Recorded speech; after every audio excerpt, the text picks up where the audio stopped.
You don't ever think about getting married. Independent women don't need a man to rely on. Hell, yikes. Hello, folks. How you doing this evening? Appreciate you being here. Man, look at this. We got a decent crowd, 17 here and 25 likes so far, a couple of dislikes, which is no problem.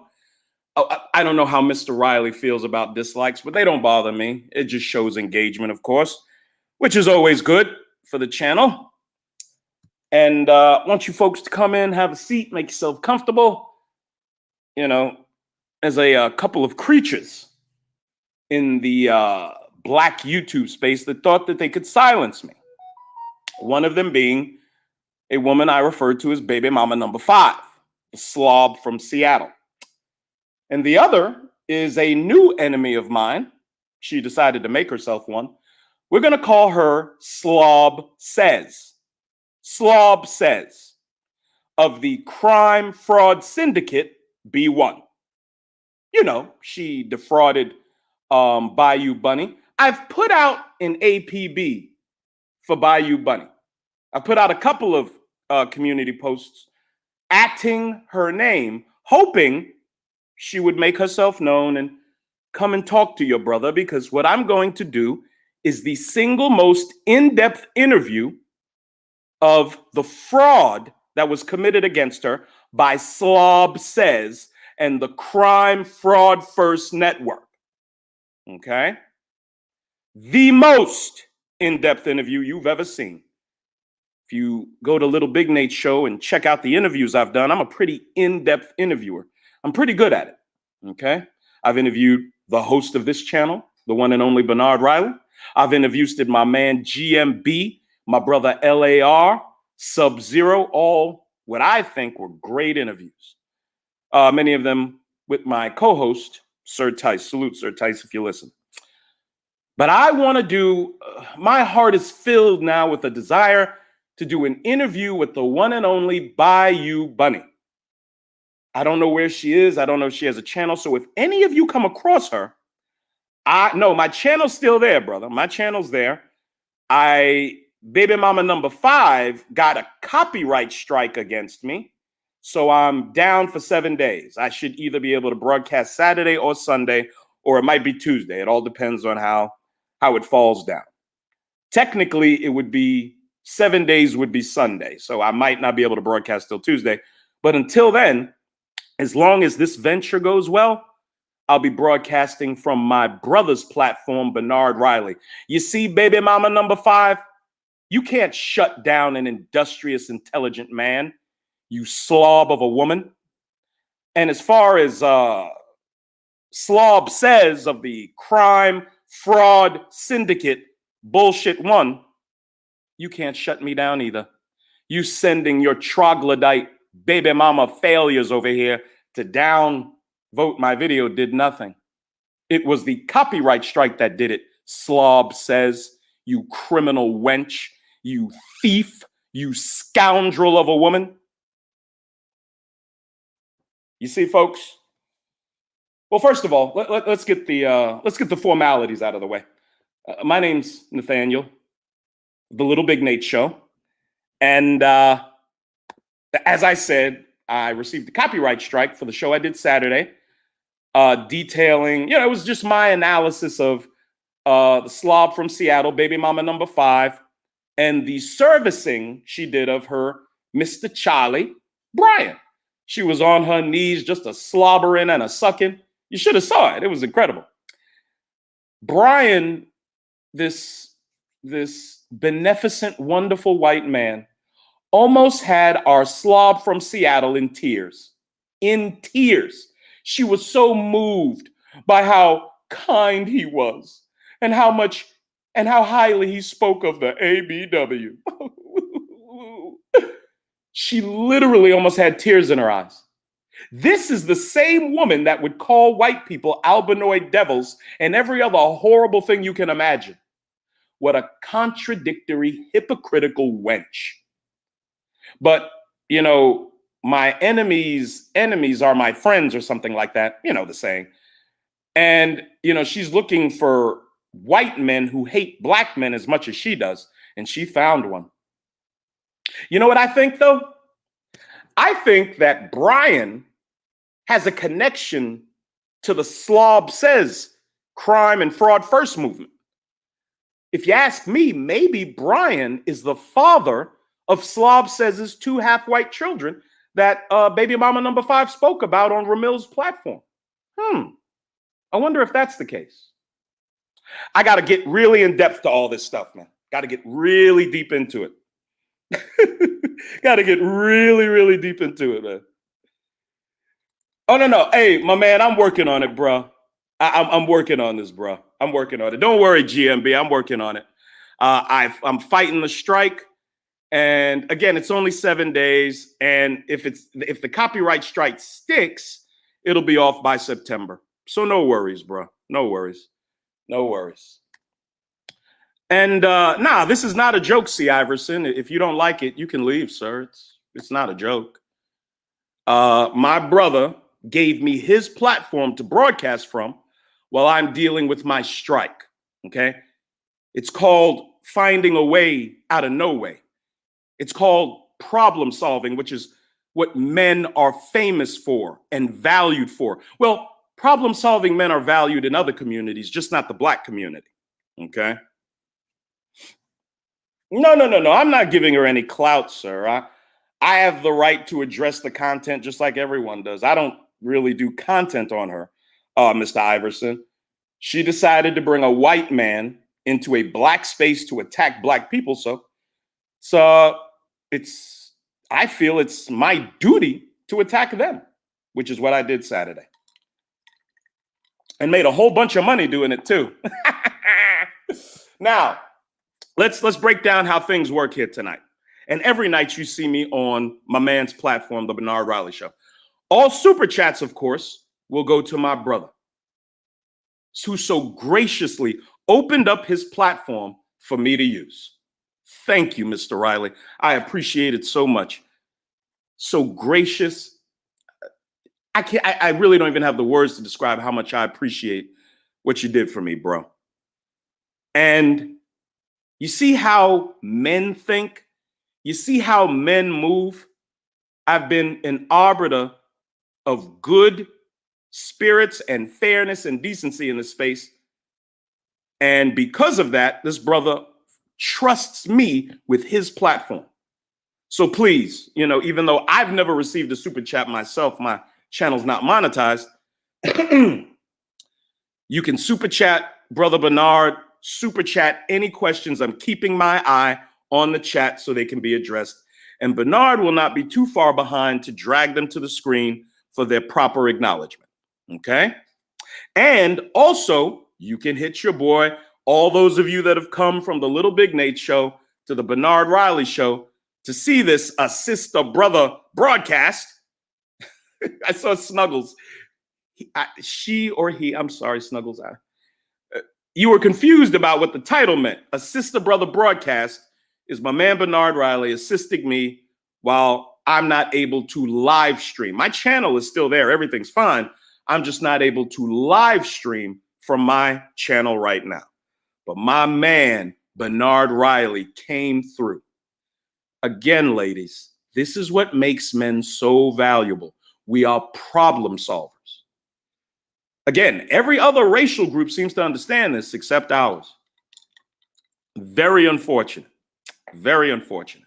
But if you want to purchase the Lilbignate Show product, it's pinned right at the top. And every 30 minutes, I'll be calling the Cash App. Oh my God, the Cash App, the super chat's already coming in. God damn it, Deacon Dave with the 5 ball. Thank you, sir. Queen Q with the $14.99. The lovely Queen Q. Thank you, madam. Salute. Y'all fill this man's coffers, please. Look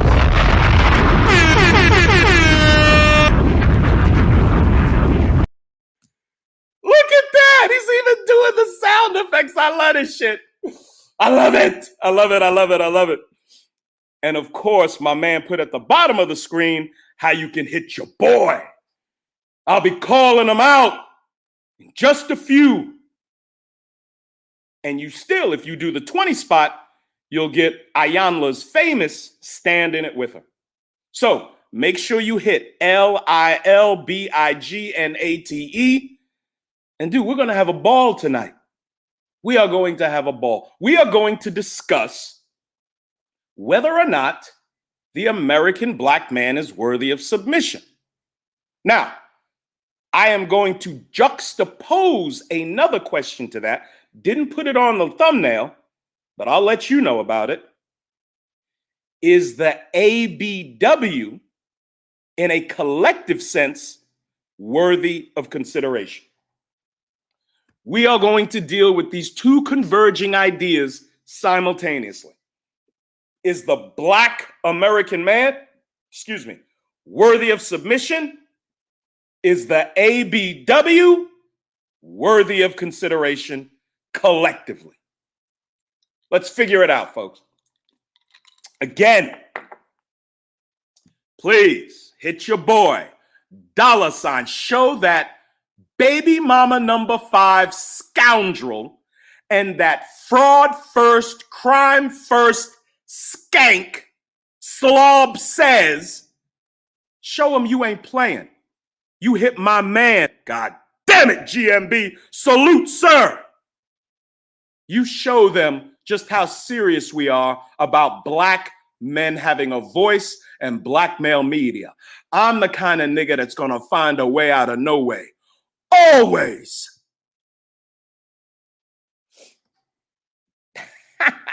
Yes, sir. Bernard Riley is absolutely a real one, dog. My nigga could have said, nah, bro, you know what I'm saying? My man was like, he was on vacation over the weekend, you know what I'm saying, out of town, you know, he runs a business, he's a family man, he has a lady to tend to. And he still let me come up on his platform and broadcast, talk about brotherhood, talk about kinship. Salute to my nigga. Thank you, 411. Prophet of Thought series. We're going to fill this nigga's coffers today, Jack. Yes, sir. I'm going to make my nigga money. And please don't forget about your boy, $, Lilbignate. I'll be calling him out in the next 15 minutes or so. Get your first round of Cash Apps in, folks, while you can.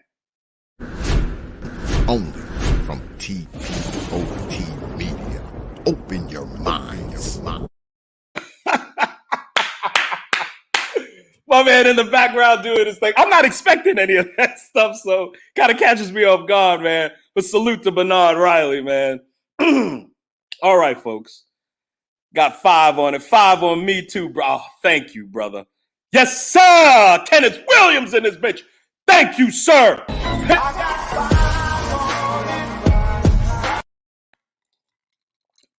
Hey, baby mama number 5.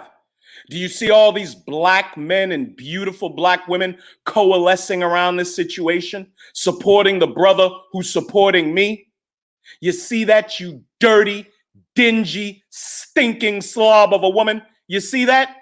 You can't silence me. Neither can your crime first, fraud first, slob of a buddy. Slob says, you can't shut me down, you dirty, ugly, stinking wenches. You crazy as hell.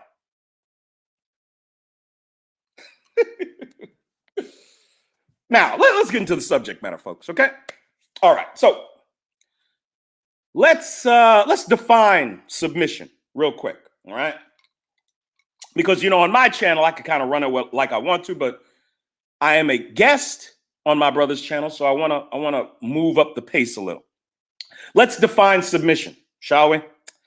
All right, submission is the action or fact of accepting or yielding to a superior force or to the will of authority of another person. Let's read that again. What is the definition of submission? It is the action or fact of accepting or yielding to a superior force or to the will or authority of another person. You know what's interesting? Oh my God, another super chat. Just super chats everywhere. Jesus Christ. I'm not used to this, with the super chats. Keep in mind, easy. No problem. I got it. I'm not used to the super chat thing, so it kind of throws me off a little. But submission, okay. That doesn't sound so bad to me. The biggest problem when it concerns the ABW in submission is who she submits to. Now, in the thumbnail, I asked a question. Is the Black man worthy of submission? My short answer to that is it depends on which Black men you're talking about. Which is something, of course, the creatures that are the ABW, and ABW stands for American Black Woman, the ABW members of the sisterhood, which are the worst, the ugliest, the most disgusting, the most reprehensible women anywhere to be found on the planet.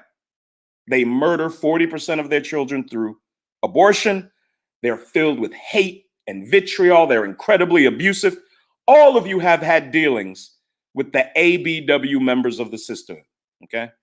See, unlike baby mama number 5 and the other creatures that exist over there in Black female YouTube, we make distinctions.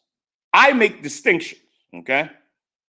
Just like you would hope the ABW would make a distinction between what types of Black men don't deserve submission and what types of Black men do. But very seldom does she make a distinction. Very, very seldom. And that's unfortunate. Because how can I give you credibility if you won't make a distinction? Now, are Black men worthy of submission? Okay. Let's see here. I'm going to drop a couple of links. I'm not able to, do all the live streaming stuff, but let me get to the right screen here and give you this as a thing you can follow along with. Okay. Let's see here. There you go. You can hit that link whenever you're ready. And this talks about 4 facts about the economic well-being of Black men in America.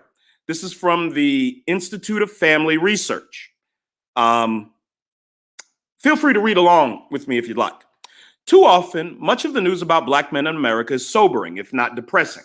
But that's not the only story. A recent report from the Institute for Family Studies and the American Enterprise Institute features some good news about Black men for a change. Black men making it in America. A couple of years ago, that piece of academic research was all the talk in this space. It was all the talk. It details how well Black men are doing in America. Okay? Here are 4 encouraging findings of the IFS, Institute for Family Studies, and AEI, American Enterprise Institute report.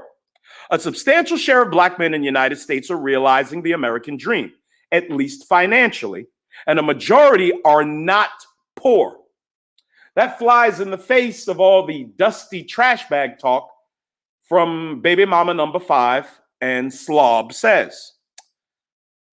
Per a new analysis of census data outlined in the report, more than 1 in 2 Black men, 57%, have made it into the middle class or higher as adults today, up from 38% in 1960. That's significant progress. Now, again, this report is 3 years old. The more current numbers put 64% of Black men in the middle class. There are standards that we have to meet when talking about submission. Brothers, we don't get submission for being born male or for having a penis. That doesn't warrant submission to us. What warrants submission, I'm going to go over all the things that warrant submission. And one of those things is being financially sound, having your financial footing underneath you, being able to care for yourself And if you're inviting a woman into your life, being a proper woman, being able to care for her and any offspring that you have. So if you're looking at the article along with me, you'll also see that the share in poverty among men by race and ethnicity, 1960 to 2016. In 1960, 41% of Black men were in poverty. I'll say that again. In 1960, 41% of Black men were in poverty.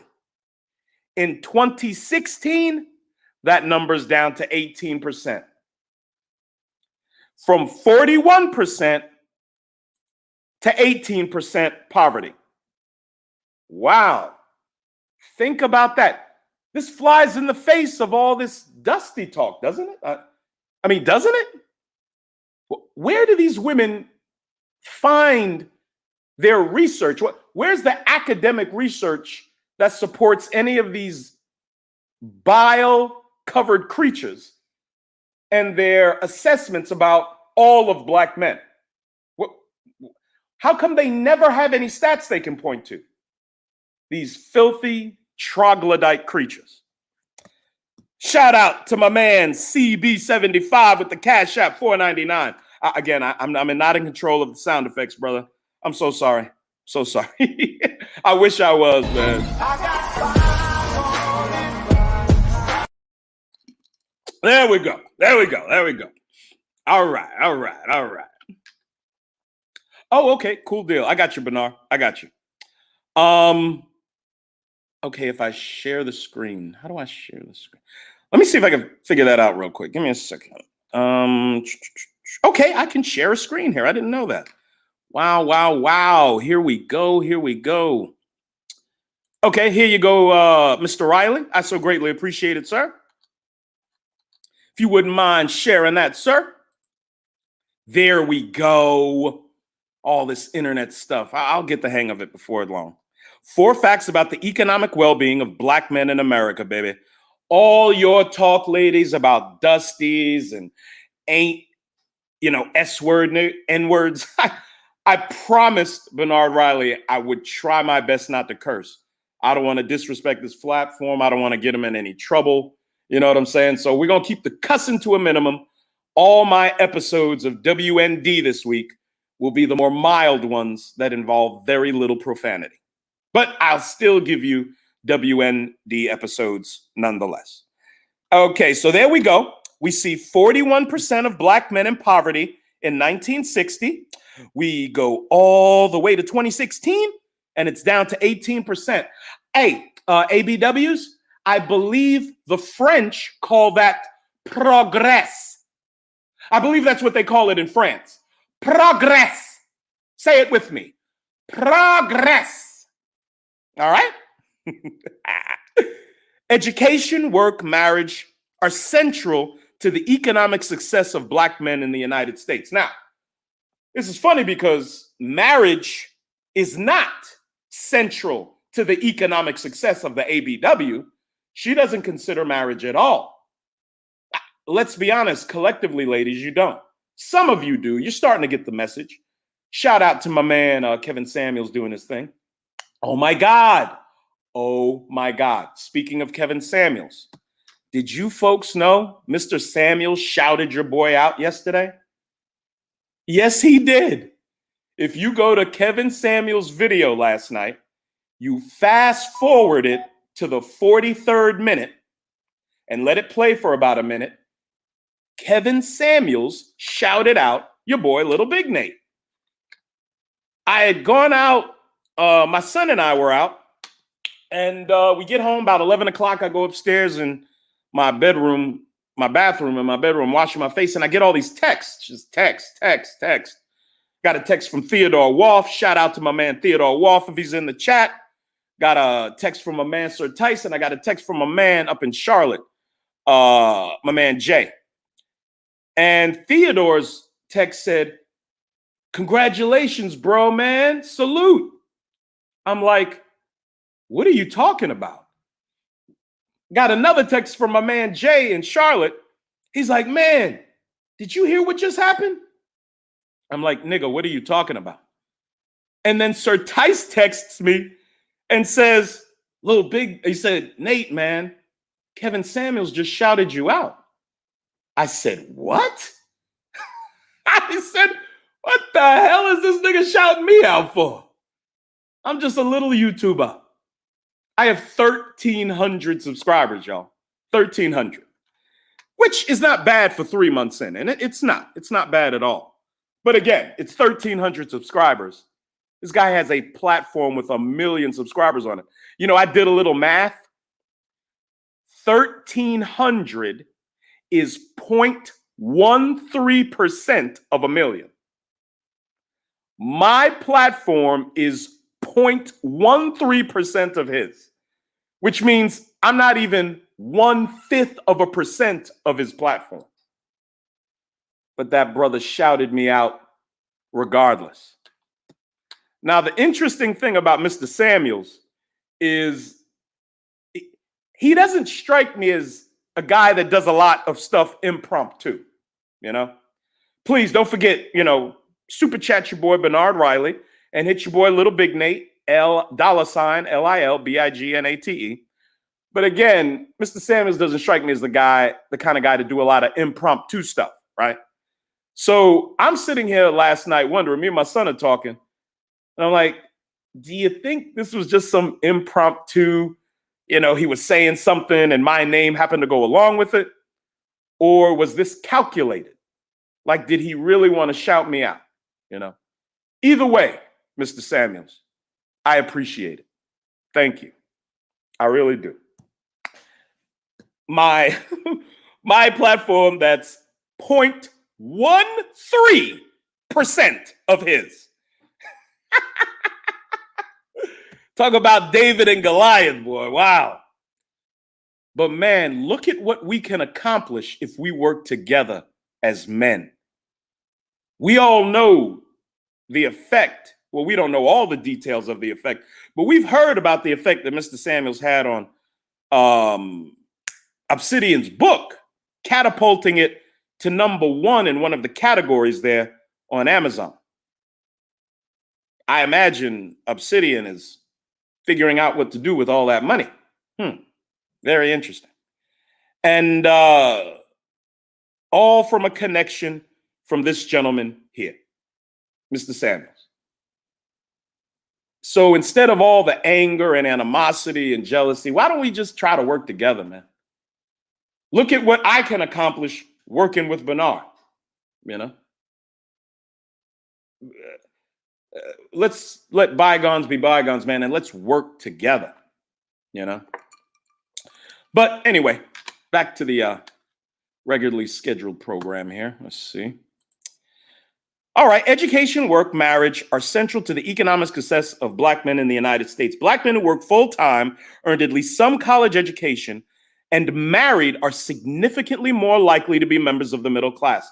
Look, folks, marriage is a very serious component of entering into the middle class. Single people, you're only working with one income. It just common sense would tell you it's going to be difficult to move her into the higher stratas of the socioeconomic rungs on the American ladder. You're going to have to join up with somebody. And if you're a woman, you better consider joining up with somebody far sooner than later. Because the ABW's primary problem is she waits till she's 38, 39, 40 years old and then decides to get married. One thing I will give white women, okay? White women start panicking at 30. If you go to YouTube and look at all these different YouTube channels for, just these random white women out there, they're crying into their camera phones because at 30, they haven't found a husband. I mean, literal tears. They're crying, literally crying. They're talking about freezing their eggs. They're talking about all these crazy measures they're having to take because that inability to have children is creeping up on them quicker and quicker with every passing year. White women panic when they hit 30. Not the ABW, though. Ain't a bit of panic in her, not till she gets about 38, 40. She's still talking about having babies at 40 years old and finding a husband. Jesus Christ, man. Madness. Absolute madness, man. For example, about 70% of married black men are in the middle class compared to only 20% of never married black men and 44% of divorced black men. Military service is also linked to higher odds of making it into the middle class or higher for black men. The report finds that black men who served in the military are more likely than those who did not to be in the middle class when they reach midlife, 54% versus 45%. Additionally, regular church attendance and strong sense of personal agency are linked to upward mobility for black men. Now, that couldn't be any more truer than in the realm of the black conservative. Sorry, folks, all you leftist and liberal niggas. There's a reason you're at the bottom of just about everything, economically, socially, politically. There's a reason for that, leftist nigga. And that's because your mind is filled with pollution. Whereas the black conservative man's mind is filled with personal agency, accountability, and determination. You will not stop us. Just like baby mama number 5 couldn't stop me. Moreover, black men who scored above average in their sense of agency as young men or teenagers in the late 70s are more likely to be prosperous later in life. All about accountability and personal agency, the main tenets of conservatism. Compared to their peers who do not have the same sense of agency, 52 versus 44%.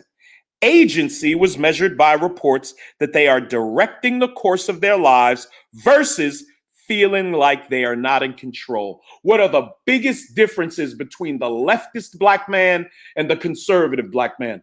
Life happens to the leftist. The black conservative is in control of his life. Yes, sir. Yes, we are. The public conversation about race in America and the fortunes of black men in particular have been sobering of late, and for reasons that are understandable, write Wilcox, Wayne, and Mincy. But as our new report shows, there are also reasons for hope and models of success worth dwelling upon when it comes to how we think about and discuss race in America.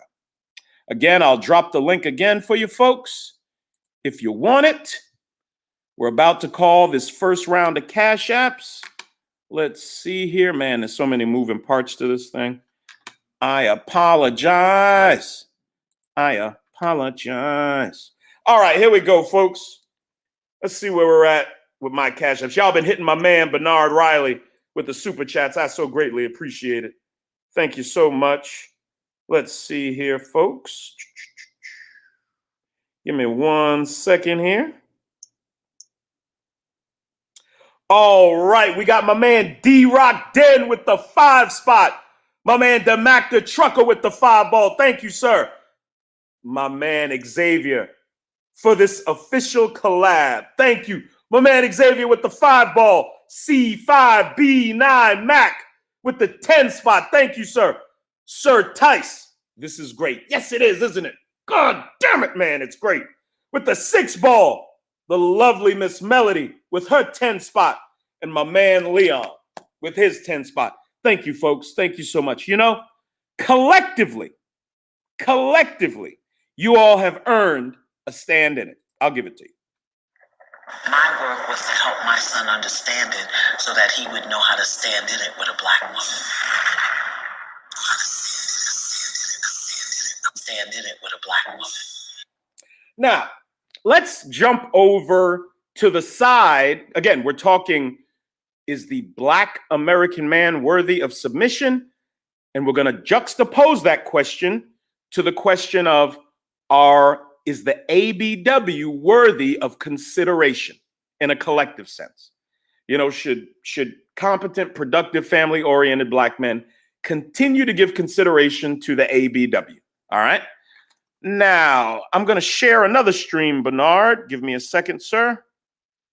Going to share another screen if you'll throw it up for me as soon as I get it in. Let's see here. This is from, I'm guessing, a feminist. You're going to love this article, man. You're going to love how she puts the blame and the onus on everything but the ABW's behavior. Everything but. Okay? This is Diane Stewart. You know, I got nothing to say about how the lady looks, even though I'll take that crew do, I'll take that shortcut over a hair hat any day. But personally, I do like long hair on ladies. But, you know, that's just me. Why are so few Black women married in America? According to the newest jobs report, over 11% of Black women are unemployed in September compared to just around 8% of the general population. Last year, Black women earned 62 cents on the dollar compared to white men.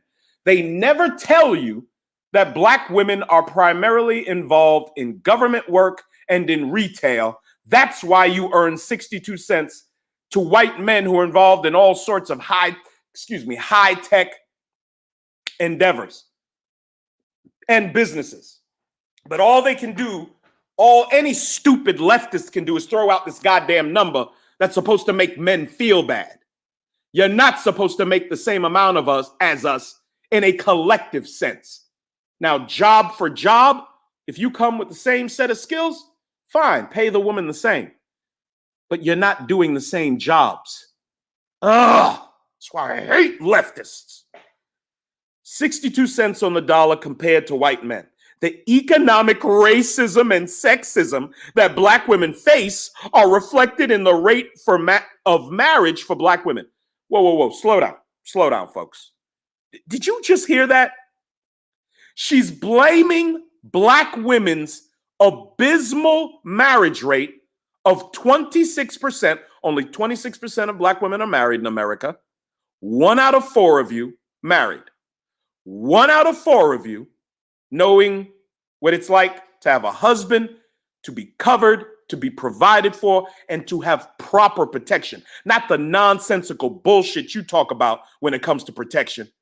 You know, all Black men are just supposed to protect you from every horrible decision you make, right? Right, ladies? I don't think so. So let's repeat this here again. The economic racism and sexism that Black women face are reflected in the rate of marriage for Black women. I came to this space 4 years ago saying that the ABW,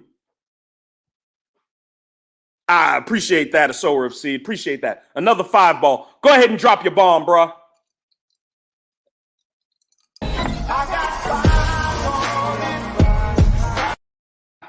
I'm sorry, man. There's so many moving parts. Appreciate the cash apps to my man, Bernard Riley, man. I so greatly appreciate it. Please keep hitting his, not cash apps, Jesus. Keep hitting his super chats. And don't forget your boy now.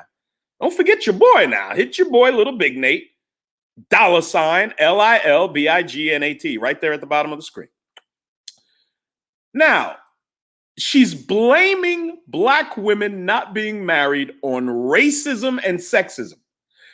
Just like Deborah Cooper blamed being 300 plus pounds on racism and Donald Trump. Are we getting the idea of how the Democrat Party has taught Black women to move through life? Are we beginning to understand this? I know I'm the first guy to link BFF to the Democrat Party, but it should be abundantly clear how much of a role the Luciferian left is playing in filling the ABW's head with the most counterintuitive and self-destructive thinking imaginable. Instead of dealing with the obesity, the disease, the abortion, the recklessness, the irresponsible sexual behavior, the promiscuity, instead of talking about that as the reasons why the ABW has the lowest marriage rate in the country, no, we're going to talk about racism and sexism. Folks, please help me wrap my mind around this. How does sexism affect a woman's ability to get married? Okay, we can talk about racism. How does sexism affect your ability to get married? You see how these ABWs, in the sisterhood, they just throw out this intellectual vomit. That's all it is. It's intellectual vomit. Just bleh, bleh, racism, bleh, bleh, sexism, bleh, fat phobia. Bleh. That's all these lunatics do. Vomit after vomit after vomit. Nothing makes any sense with these monsters. And again, I'm not talking about all of you. I'm talking about you ABWs in the sisterhood. This is a sisterhood member. I promise you. The haircut, the lack of accountability, the bullshit narratives, all classic signs of a member of the sisterhood. Okay? More than 70% of Black women are unmarried. No kidding. According to the 2010 census. Among those reasons, oh my God, centuries of laws and customs denying Black people the right to marry. Oh my God, you can't make this up. You cannot make this up, y'all. They never will take responsibility for themselves. Never, never, never. Welfare policies in the prison industrial complex.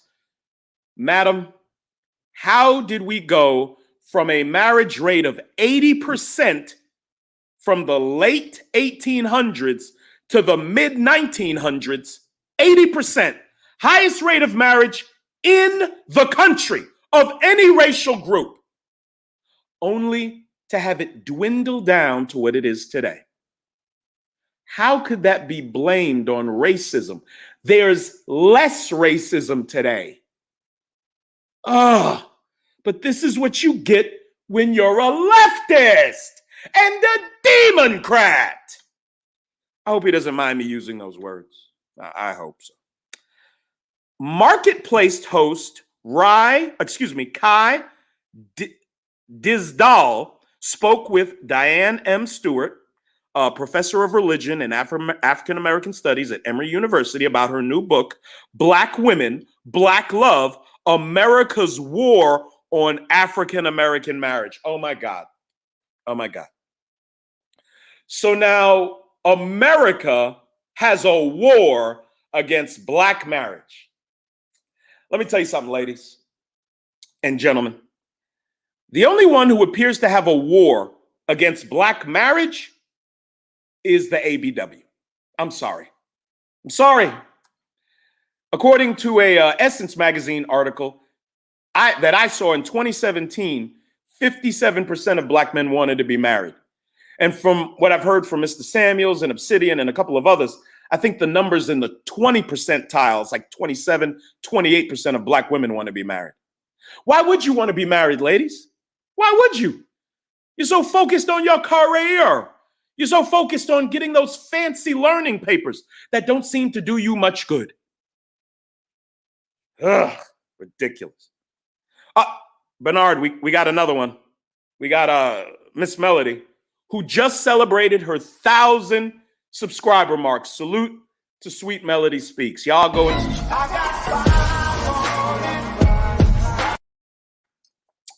I imagine Bernard's trying to eat dinner or something. And he has to run over this computer and hit some sound effect, man. I appreciate this, Bernard. Thank you so much, bro. Thank you so much. And of course, don't forget your boy on $LILBIGNAT. Another 15 minutes, I'll be calling another round of them. Salute, folks. So, something that was unbeknownst to me, ladies and gentlemen, Black America's war, there's an American war on Black marriage. Did you all know that? Oh, absolutely, Miss Melody. No worries, beloved. Hey, in the chat, I want to take an impromptu poll of all the people in the chat. Tell me, did you know that there was a war that America was waging against Black marriage? Did you know that? I'm curious. Just put a yes or a no, because I was unaware of this. I was unaware that America is waging a war against Black marriage. The only people waging a war against the idea of Black marriage are Black American women. That's it. It's not Black men. It's not Asian folks. It's not the white man. It's not any of them. The only people waging a war against black marriage are a large, significant number of black American women. I'm sorry, folks. That's just the way I see it. Let's see. And what wealth has to do with black marriage in this country. Why is there such a high rate of marriage among poor Hispanics and other poor immigrants that come to this country? Why do Africans have a higher rate of marriage? Immigrant Africans, why do they have a higher rate of marriage than we do? Collectively, we have $1.3 trillion in spending power. We absolutely eclipse almost every group of people in this country when it comes to our earning power. You see, all we ever do is make excuses. That's all we ever do is put the onus on something else. And it never works. Ever. The following is an excerpt from the book. The Fathers, this is a lady that she's talking about in her book, America's War on African American Marriage. Listen to this. You can't make this up. The fathers of Muriel's 2 daughters were incarcerated. I'll read that again. The fathers, meaning more than one, of Muriel's 2 daughters were incarcerated, and although she ultimately severed romantic and marital ties with both of them, she was determined to keep the lines of communication open between her daughters and their daddies. Yes, another black woman with more children by war than one man, and they're both in jail. How about that? But never once does this lady talk about the decision-making, the terrible decision-making of having babies with men that would end up in jail. Those niggas were trash criminals the day you met them. But of course, the ABW is a victim. Always the victim. Always. The fathers of Muriel's 2 daughters were incarcerated, and although she ultimately severed romantic and marital ties with both of them, she was determined to keep the lines of communication open between her daughters and their daddies. The way to financing the phone calls from 2 inmates. So not only are they inmates, they're bums who can't even pay for their own collect calls. God damn it, man. These women are insane. She had to pay $10 if her daughter spoke with him for 10 minutes. Basically $1 per minute. That was money she just didn't have lying around. So Muriel insisted that her ex-husband use cost-effective means of communication with his daughter. With Christelle's father, I had to put my foot down and told him that he couldn't call for a while because it became too expensive for me. And I told him, I understand that you want to talk to her, but you know, you're going to have to find another way of doing it. Call Christelle just to say hello and how you doing, and then pick up a pen and write her. You know she can write. She has very good penmanship. She's going to have to start writing you because it becomes so expensive and the cost becomes so enormous that it takes away other things that you could be doing with your money. I said, I'm not trying to be mean. I'm not trying to be the bitch in this, but I have to look out for my well-being and my children's well-being because I'm the only source of income they have. Never once do you say, why did you get and have babies with 2 guys that are now in jail? One was a husband, one was a lover, 2 separate baby daddies, both of them in jail. And all we're supposed to do is look at her as a victim. Victim, victim, victim, victim, victim. I came to this space 4 years ago saying black women are perpetual and professional victims. And as long as you ignore personal agency, ladies, you're doomed. As long as life is something that happens to you instead of something that you can strategize out and make happen for yourself, you're finished. You're finished. Okay? Muriel's predicament illustrates how Black women's incomes drive the flow of capital required to sustain relationships with incarcerated Black men. Why are you dating incarcerated Black men? Why are you dating incarcerated Black men? Why are the men you date ending up incarcerated? Like there's this paddy wagon that comes to snatch, law-abiding, hardworking Black men out of their beds at night and usher them off into the prison system. I don't think so. I don't think so. You wanted a thug. You wanted Dirty Dick Rodney. You wanted Rooftop Trey and Little Bus Stop, and that's what you got. I don't want to hear you complain about it. There is nothing that you need to be complaining about, madam. Nothing at all. Please get those likes up, share, subscribe, well, to his channel and mine, all that good stuff. Please do that. Please do that, folks. This is a special Assist a Brother stream from yours truly, Lilbignate, on the Bernard Riley Show after my channel received a 7-day suspension on behalf of baby mama number 5. Okay. And I'm fighting the copyright. I think I have a good chance of winning. And I'll be back on my platform either Sunday or Tuesday.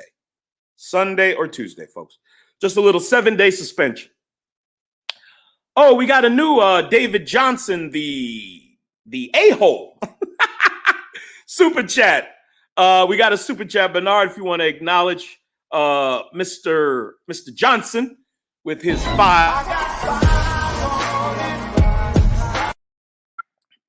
I always say ABW's own actions will be their downfalls. Nature autocorrects, but the hard-headed never learn.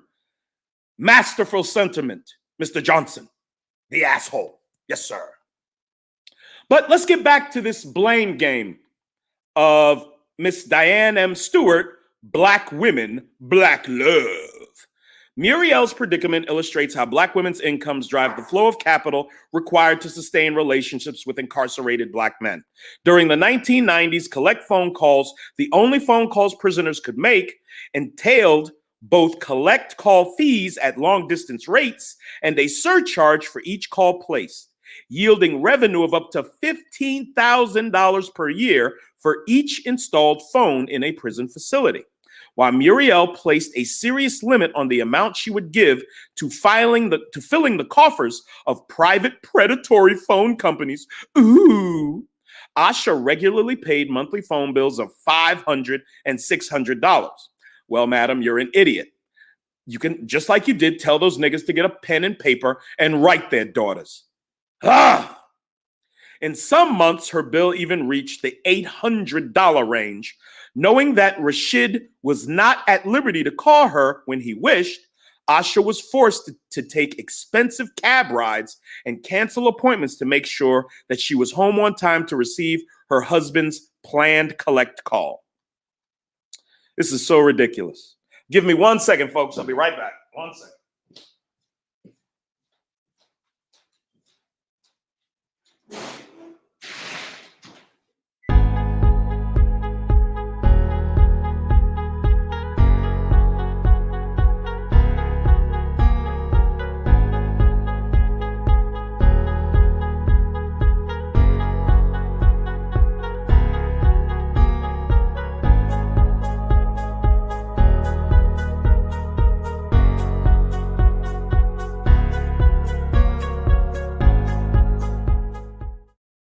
Oh my God, my man's got all the little, I wasn't expecting him to do that.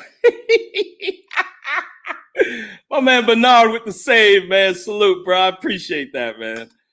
Ladies, are you getting the vibe that I'm getting from this article?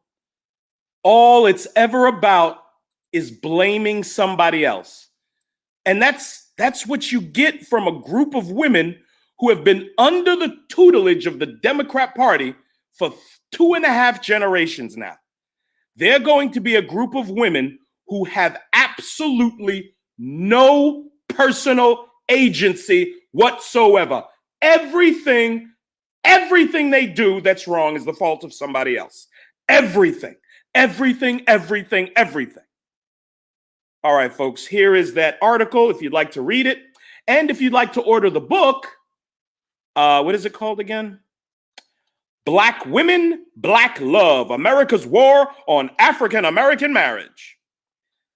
I think I can find something better to do with that $8 or $9, man. Current prison reform activism at the state and national levels have advanced steps to outlaw predatory policies requiring prisoners and their families to pay exorbitant fees for collect calls. Why are you in jail? They never ask that. It's always victim, victim, victim. The prisoner's a victim. The lady that is the lover of the prisoner is a victim. The children, who are really the only genuine victims in this mess, nobody cares about them much, though. It's always the prisoners who are in prison unjustly, of course, and their women on the outside who are working so hard to support them. Again, madam, why did you choose a man that goes to jail? Now, look, some dudes go to jail. There are legitimate reasons to go to jail. Some dude put his hands on your mama, you put your hands on him, you go to jail. I can understand that. Somebody puts their hands on one of your children, you put your hands on them or your pistol and you go to jail. I understand that. I would never say that, there's never a reason to go to jail. There are some legitimate reasons to go to jail, but I'm willing to bet 98% of the black men in jail are there for illegitimate reasons surrounding petty criminal stupidity and emotionally driven violence. That's what I would bet, folks. That's what I would bet. So here we go. Let's see. Fees. Among recent failed and ongoing efforts was the bipartisan 2018 Inmate Calling Technical Corrections Act, introduced by Senator Tammy Duckworth, a Democrat of Illinois. At the 115th Congress on March 8, 2018, the bill would have prohibited decades-old telecommunications policies in all carceral facilities nationwide. If only had it not stalled in Congress. Despite the setback of the federal bill, a small ray of hope is on the horizon within the Connecticut General Assembly, which is on the precipice of passing an act that will provide cost-free telecommunication services for incarcerated persons. Well, first, they won't be cost-free. Somehow that cost will be passed on to the taxpayer. I completely 100% guarantee you. Nothing's free in this world, folks. Absolutely nothing. Connecticut inmates pay some of the most expensive rates for collect calls in the nation, and the state's $7.7 million profits from collect calls alone during 2018 paint a clear picture of how ruthless the corporate entities behind such voracious schemes actually are. Undoubtedly, many will follow the outcomes of these critical efforts and ensure in ensuing years. I'm done. I'm done with this. This is so ridiculous. I'm so tired of the victimhood, really. So this black woman appears to be in submission to her two criminal exes. But would a proper black man be worthy of that level of submission? Would you be as cooperative with him taking collect calls for hundreds of dollars, taking your children for miles and miles to visit their incarcerated fathers in jail? I hear so many stories about black men just not being able to pick up their daughters or their sons from their baby mamas or ex-wives' houses. But we got black women driving miles and miles and paying hundreds and thousands of dollars in collect call fees in submission to their criminal men. Gotta love it, y'all. You got to love this shit. You can't make any of this up. Are black men worthy of submission? Absolutely we are. Absolutely. If you decide to make distinctions, we absolutely are. 64% in the middle class. I have this document I'm going to bring up now. Bernard, I'll be sharing the document shortly, sir, and you'll be able to throw it up on the screen for me. I shared this on my platform. Another document from the Institute for Family Studies. Another great bit of information here, folks. Let's see here. Let's see if Mr. Bernard Riley. There we go, Mr. Riley. Thank you, sir. Working in tandem together. 2.5 million black men are in the upper class. Let's read this over here, shall we? Again, this is the Institute for Family Studies. Let me go ahead and drop this link in the chat so you can follow along if you'd like, folks, especially all you scallywaggers, all you ABW members of the sisterhood, with your insistence that black men don't build nothing and black men ain't about nothing. You know, here we go. There you go, folks. Enjoy.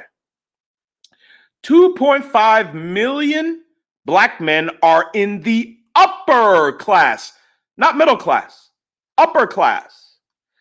I'm over here in the highlight section. Slightly more than 1 in 5, or about 2.5 million, black men ages 18 to 64 have made it into the upper third of income distribution. How do you like that, folks? ABWs, especially you ones in the sisterhood. Here we go again. More proof of the success, the financial success of black men. Isn't it odd? There's all this information that is contrary to what you'll hear from baby mama number 5 or Slob Says or Looks Like a Tanya Scam Tika or any of these women who constantly attack black men as dusties and unproductive. There are literally millions and millions and millions of well-paid, productive middle and upper middle class black men in this country. We are doing well to exceedingly well in this country. And I defy any of you to come up and challenge me on that. Well, we're another 30 minutes in. I promise to do my Cash Apps every 30 minutes, folks. Please get your Cash Apps in if you don't mind. Let's see here. My man, Mr. Chipman, you missed my $5 super chat earlier. My apologies, brother. Nelly Nell with the 5 ball. Thank you, sir. I appreciate it so much. My man, Randall Calhoun with the 5 ball. Thank you, sir. A sower of seed with the 5 ball. Thank you, sir. I appreciate that so much, gentlemen. Always, you know, the 20 ball earns the Ayanla stand in it with her. So just for the low price of $20, purchasing the Lilbignate Show product, you too can have your own Ayanla stand in it with her. But again, ladies, here we go with more proof of the success of black men. Now, let's talk about the reasons why a woman would submit, all right? Money is one of the largest components of that. Don't let any stupid piece of crap leftist scumbag tell you that money isn't important. Money is paramount when talking about the attractiveness of men. Men are to be productive and efficient. Well, I'm sorry, productive and effective. Women are to be beautiful. Absolutely.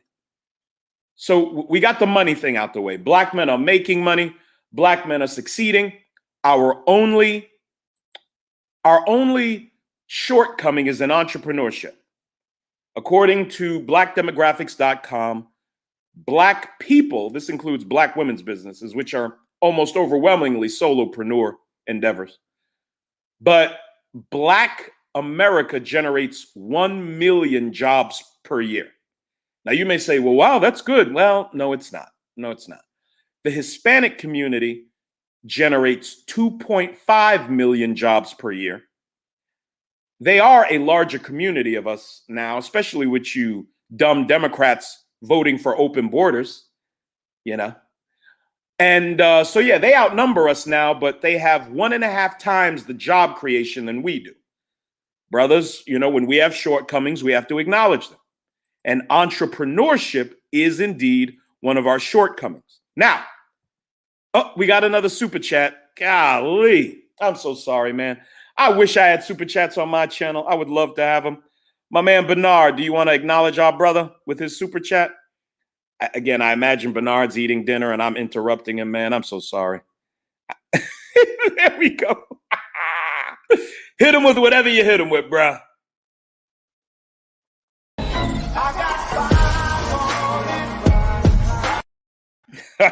Lilbignate is in here taking them to school. Deadly Raver, thank you, sir. Ayanla's teaching them to stand in it. Lilbignate's teaching them how to stomp it. Salute to you, Deadly Raver, man. I appreciate that, bro. Man, this is elementary, man. This stuff is so elementary. Okay? Black men are doing well to exceedingly well in this country financially. And again, where we fall short is entrepreneurship. Black America generates 1 million jobs per year, according to blackdemographics.com. The Hispanic community generates 2.5 million, 1.5 times what we do. Even though they are a larger group of people, we have to take that into consideration. But the Asian community, check this out. The Asian community produces 3.8 million jobs a year, according to blackdemographics.com. They are a significantly smaller group of people than we are, and they produce almost 3+ times the number of jobs that we do. That's underperformance, brothers.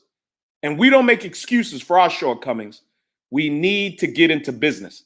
The more we pull ourselves away from the Luciferian left and the Democrats, the more we'll begin to take responsibility and the more we'll want to participate in America's free economic system where many of us can become wealthy. All we got to do is come up with a plan and make it happen. So we've settled the money side of this. Black men are doing well to exceedingly well. We just are. What's another necessary component that would require a woman to submit to you? This is again the onus is on us when it comes to this, brothers. You can't be in submission to her. How many black men are scared of their women? I see this in my family, dog. There's a couple of women that have men in my family, just a couple. And these dudes are scared of them. They're scared of them. I can see it in their eyes. I can see it in how they act, in what they put up with.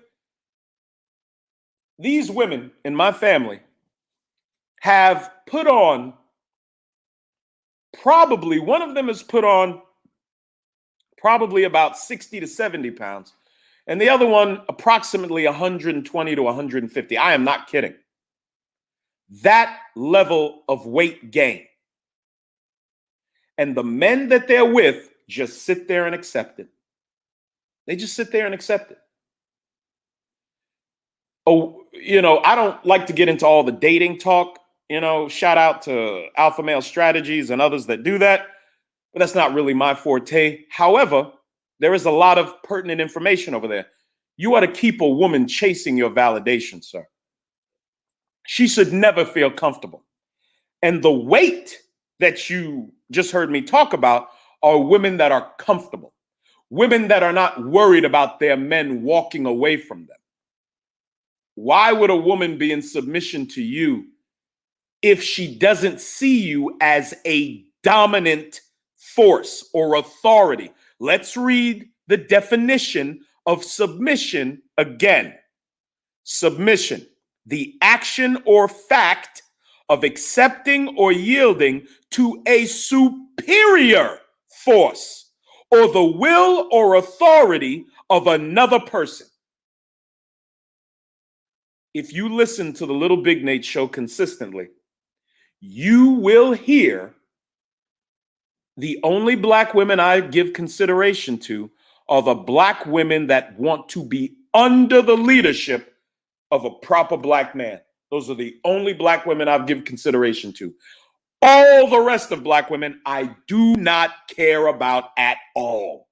When I tell you at all, I mean at all. I do not care if they live. I do not wish them any harm, but if they expire, they expire. They just have nothing to do with me. I give them no consideration. If you do not want to be under the leadership of a competent, productive, family-oriented Black man, I don't care what happens to you. I don't care what comes out of your mouth. Your words are gibberish. Your nonsensical narratives, all your bull has no standing with me.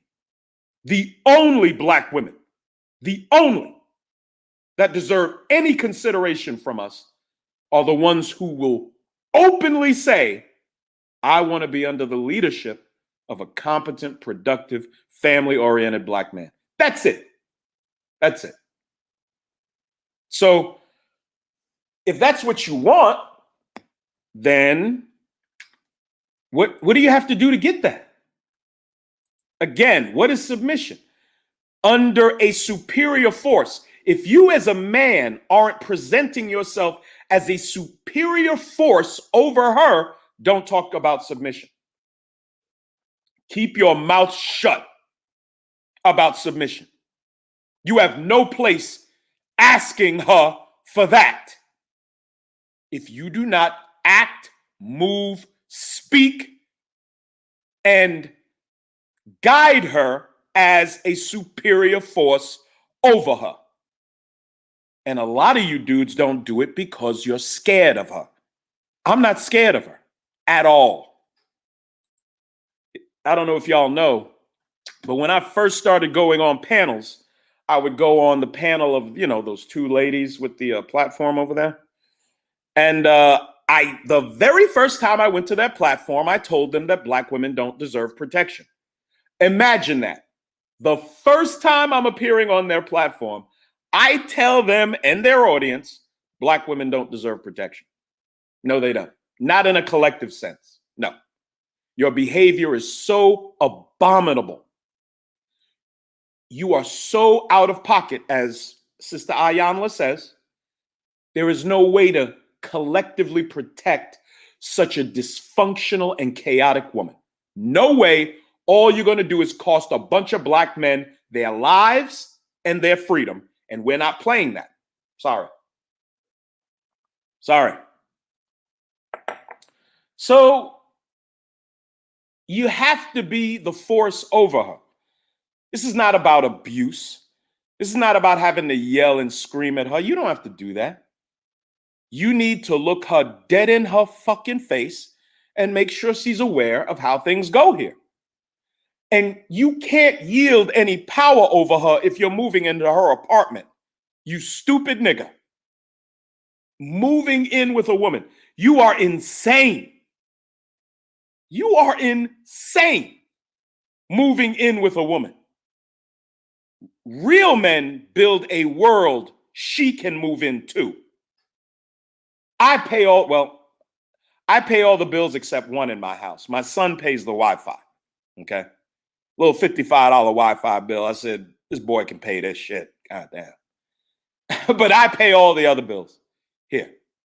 Real men, ladies, build a world they can invite you into.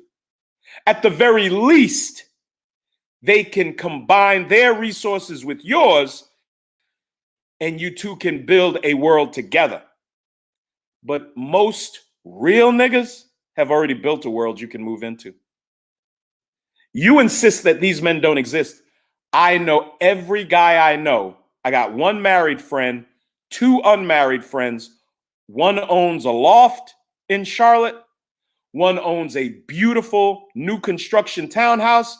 And the married cat owns a home like me. These are my three best friends. And they all own their properties. The two brothers that are single and dating have beautiful abodes that they could simply move a woman into. Tell me, ladies, how many of you are accustomed to having a man move you into his house? Tell me, do you know what that's like? Do you know what it's like for you to be living in your apartment or your townhouse and to meet a man with a considerably larger estate than yours and him invite you in to his house? How many of you have had that happen to you? How many of you? How many? See, now if I could meet a woman that met my qualifications, and what are they? Those of you familiar with the Lilbignate show know my 5 non-negotiables. I've been talking about them ever since. How much time is on there? Talking to my son, I'm sorry. Okay. I've been talking about this ever since I got on panels. The 5 non-negotiables: physically fit, feminine, cooperative, convivial, and submissive. If I could find a woman with all those attributes, I would give her consideration beyond just a casual sexual acquaintance. That's what I would do. You'd have my word on it. If I could find a woman like that, I've not been able to. I'm sorry, just haven't. And to a certain degree, I've kind of given up just temporarily because I kind of want to focus on this whole business thing, fulfilled my obligations to my children, raised them. Now I want to make a lot of money.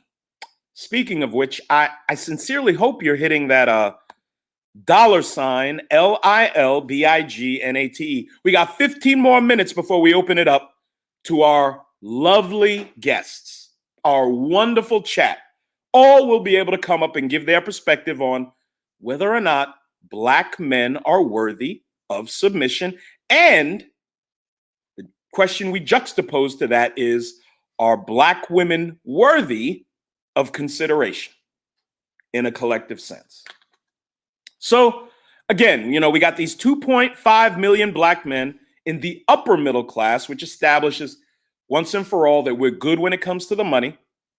What we're not good in is our masculinity and sitting secure in the fact that we need to be running the show. There's no question who runs the show when you come to my platform.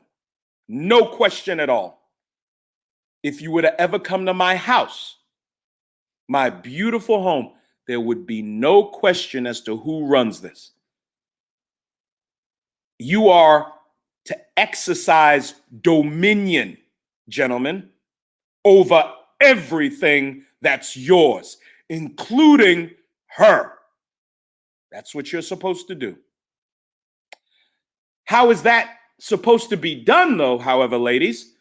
When you insist, and I've heard this literally from hundreds of Black women's mouths.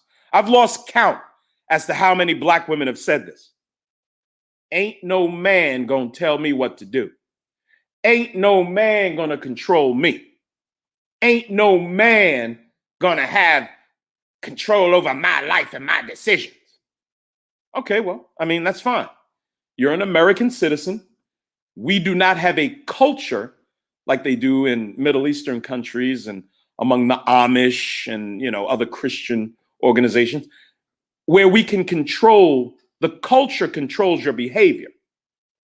American culture steers your behavior into the most self-destructive of behaviors. That's what it does. Promiscuity, the twerking, it was on full display at the BET Awards, all that filth and degeneracy that you got to see. BET Awards used to be about, masculine rappers. And, I remember Dipset performing. I remember, what's his name? Jesus, guy from Miami, Rick Ross. I remember Rick Ross performing. I remember Busta Rhymes, it was back in the 2000s. It was just a fest of testosterone and masculinity. And the women were feminine, they were singing, doing their thing, a little risque, but nothing too inappropriate, But today, did you see that crime that was committed called the BET Awards? I don't have BET. I don't want BET. But I saw clips online. Angry Man did a show about it, and I saw it on I saw him talking about it, and I went to look at it after that. What a disgusting display of depravity. Especially your boy, Little Nas X, or whatever his name is. Yes. How disgusting. They had to top off his performance, we'll call it that, I got to watch my language. I'm not on my platform. I'm respecting Mr. Riley's here. Don't forget to Cash App your boy Lilbignate and Super Chat your boy Bernard Riley. This has to be worth it for him to do it, folks. And the way to make it so is to keep hitting that Super Chat. And you keep hitting that Cash App for your boy. Sitting on 195 now. Keep getting those likes up. Oh, we got 14 dislikes. Oh, I guess Slob Says and Baby Mama number 5, some of their folks are over here. Taking a break from, getting ready for the first of the month. Those ladies tend to get excited about around the first of the month, right? So I imagine they're upset, as you should be, being that you've destroyed your lives like so many other ABWs. But don't fret. Don't fret. It's almost over, ladies. You only got another 30, 40 years of being miserable and alone before it's all over. So don't fret. Don't fret. But let's see here. All right, we're 21 minutes past the hour. Okay. Well, let me see what else. I had one more thumbnail I wanted to talk about. Let's go ahead and knock that down here. And okay, well, let's look at the definition of submission again. Because again, we're talking about what men are lacking, okay, in order to get submission. Now, I would not suggest any of you as black men fight this creature, the ABW members of the sisterhood. I'm not talking about all ABWs. I'm talking about the ABWs that are part of the sisterhood, okay? These creatures, you do not drag a woman kicking and screaming into submission. No. No man with any sense should do that. No, she was supposed to be brought up by her mother to have been able to recognize a proper man and been able to distinguish him from an improper one. But almost none of you can do that. And it's unfortunate. And it ends up costing you tremendously in life. It really does. Costs you a great deal, ladies. So what we're going to have to do is, if anyone else besides me wants to take up the mantle, I said, and it was on this platform that I said it about a week before my platform started, I said I want fewer ruined black women. That's what I want. Now, the 14 dislikes are, of course, from the ruined. The fat, the unattractive, the diseased, the child murdering, your womb is nothing but a morgue of black baby having, nightmare murderous creatures who have videos across so many platforms by the tens of thousands of them fighting, cursing, spitting, attacking all races of people. And the primary focus of their attacks and abuse are other black women. So when I call for the ABW, the decent, salvageable ABW, to get as far from the creature that is the ABW member of the sisterhood as possible, I need you to run as fast as your pretty little manicured feet will carry you, ladies, and get away from your failure mothers, sisters, co-workers, girlfriends, whose only desire is to drag you into hell with them. Ladies like Baby Mama number 5, ladies like Slob Says, these women only want you to be destroyed like they are. More than anything these monsters want, they don't want healthy marriages for themselves. They don't want fathers for their bastard children.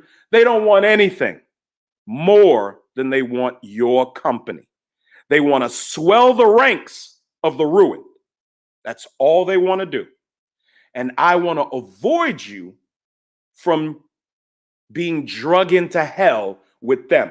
Make no mistake about it. Anywhere from 50 to 60 to possibly 70% of the ABW is going to, hold on one second, folks. My apologies.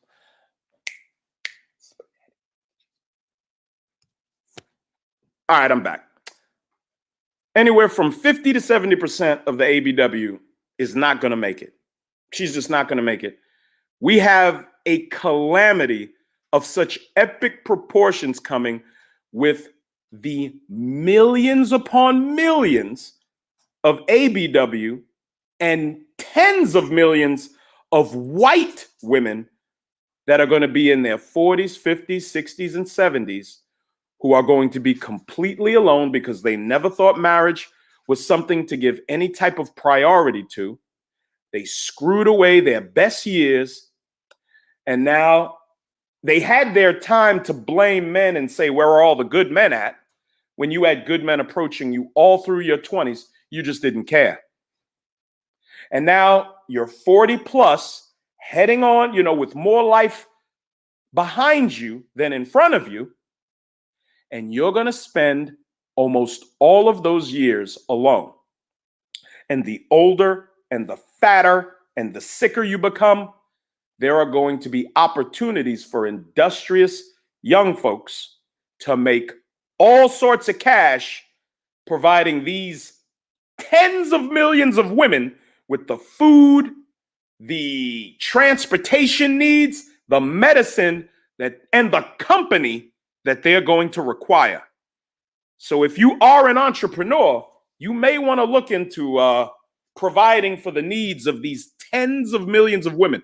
My man Theodore Wolff on my platform last week said, I've got plenty of Amazon cardboard boxes to give these women as they languish under bridges and overpasses all across this country. And I thought to myself, I said, damn, Theo, it's kind of cold, bruh. I was like, geez, Louise. But then I swear to God, I've been thinking about it all week, and I was like, dude, he's right. That's what they deserve. A cardboard box. Now, I don't think the American public has the stomach to see tens of millions of women out in the cold dying under bridges. I don't think so. I don't think the American public's going to allow that. Theo may disagree, and he's more than welcome to come up here and we can debate the issue. But I think he's right when he says that's what they deserve. Simply asking for submission. And among the ABW, most of them, unfortunately, that is a word. Those are fighting words. The word submission. Do you know why? The reason the word submission is fighting words, because in an ABW member of the sisterhood's relationship, I'm not talking about all ABWs, only the ones in the sisterhood. When we talk about what submission is, which is the action or fact of accepting or yielding to a superior force, she's the superior force in the relationship. The masculine, aggressive, hateful, and abusive ABW member of the sisterhood. She's always going to be the boss. She's that boss bitch, that bad bitch, that CEO bitch that so many of these monsters love to refer to themselves as. She is the superior force. And you, as a man, will submit to her will or authority. And that's just how it goes.